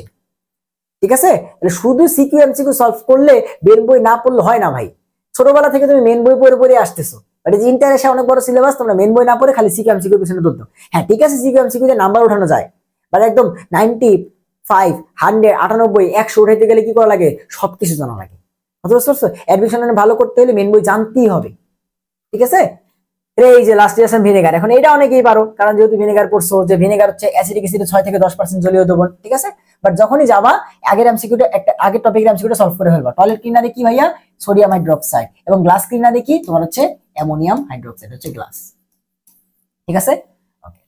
এখান থেকে আমাদের কি পড়তে হবে ভাইয়া? এটা প্রস্তুতিটা তোমরা জানো, গ্লাস ক্লিনারের মূল উপাদান কোনটি? অ্যামোনিয়াম হাইড্রোক্সাইড, তাই তো? সো এই যে ভিনেগার প্রস্তুতি বা মল্ট ভিনেগার প্রস্তুতি, সো আমরা কি করতে পারি? আমরা হচ্ছে আখ এবং খেজুরের রসে 16 থেকে 20% সুক্রোজ চিনি থাকে। আখ এবং খেজুরের রসে 16 থেকে 20% চিনি থাকে। তো সেখান থেকে চিনি বা সুক্রোজটাকে নিয়ে সেখান থেকে ভিনেগার তৈরি করতে পারি, তাই না? তাহলে দেখো নিচের দিকে আসো, আমাদের ভিনেগার প্রস্তুতির দুইটা প্রসেস দেওয়া আছে, যে আমরা সুক্রোজকে নিয়ে সেখানে ইনভার্টেজ এনজাইম দিলাম, 37°C তাপমাত্রায় তৈরি হলো তোমার ইনভার্ট চিনি। ঠিক আছে, ইনভার্ট চিনিতে কি থাকে? একটা হচ্ছে তোমার গ্লুকোজ, একটা হচ্ছে ফ্রুক্টোজ, দুটাকে একসাথে বলা হয় ইনভার্ট চিনি। সো পরীক্ষাতে আসে নিচের কোনটি ইনভার্ট চিনি? ইনভার্ট চিনি একসাথে বললে তোমার হচ্ছে দুইটা C6H12O6, যার মধ্যে একটা হচ্ছে গ্লুকোজ, একটা হচ্ছে ফ্রুক্টোজ। সো দেন এই ইনভার্ট চিনিটাকে নিয়ে তুমি যদি জাইমেস এনজাইম দাও, 20 থেকে 40°C তাপমাত্রায় তৈরি হবে ইথানল। তাহলে এই পর্যন্ত তুমি তৈরি করলা। এরপরে দুইটা প্রসেস আছে, তুমি ডিরেক্ট অ্যাসিটোব্যাক্টর দিয়ে করতে পারো। তুমি অ্যাসিটোব্যাক্টর দিলে ডিরেক্ট ইথানল থেকে অ্যাসিটোব্যাক্টর দিয়ে কই হয়ে যাবে? Acetic acid.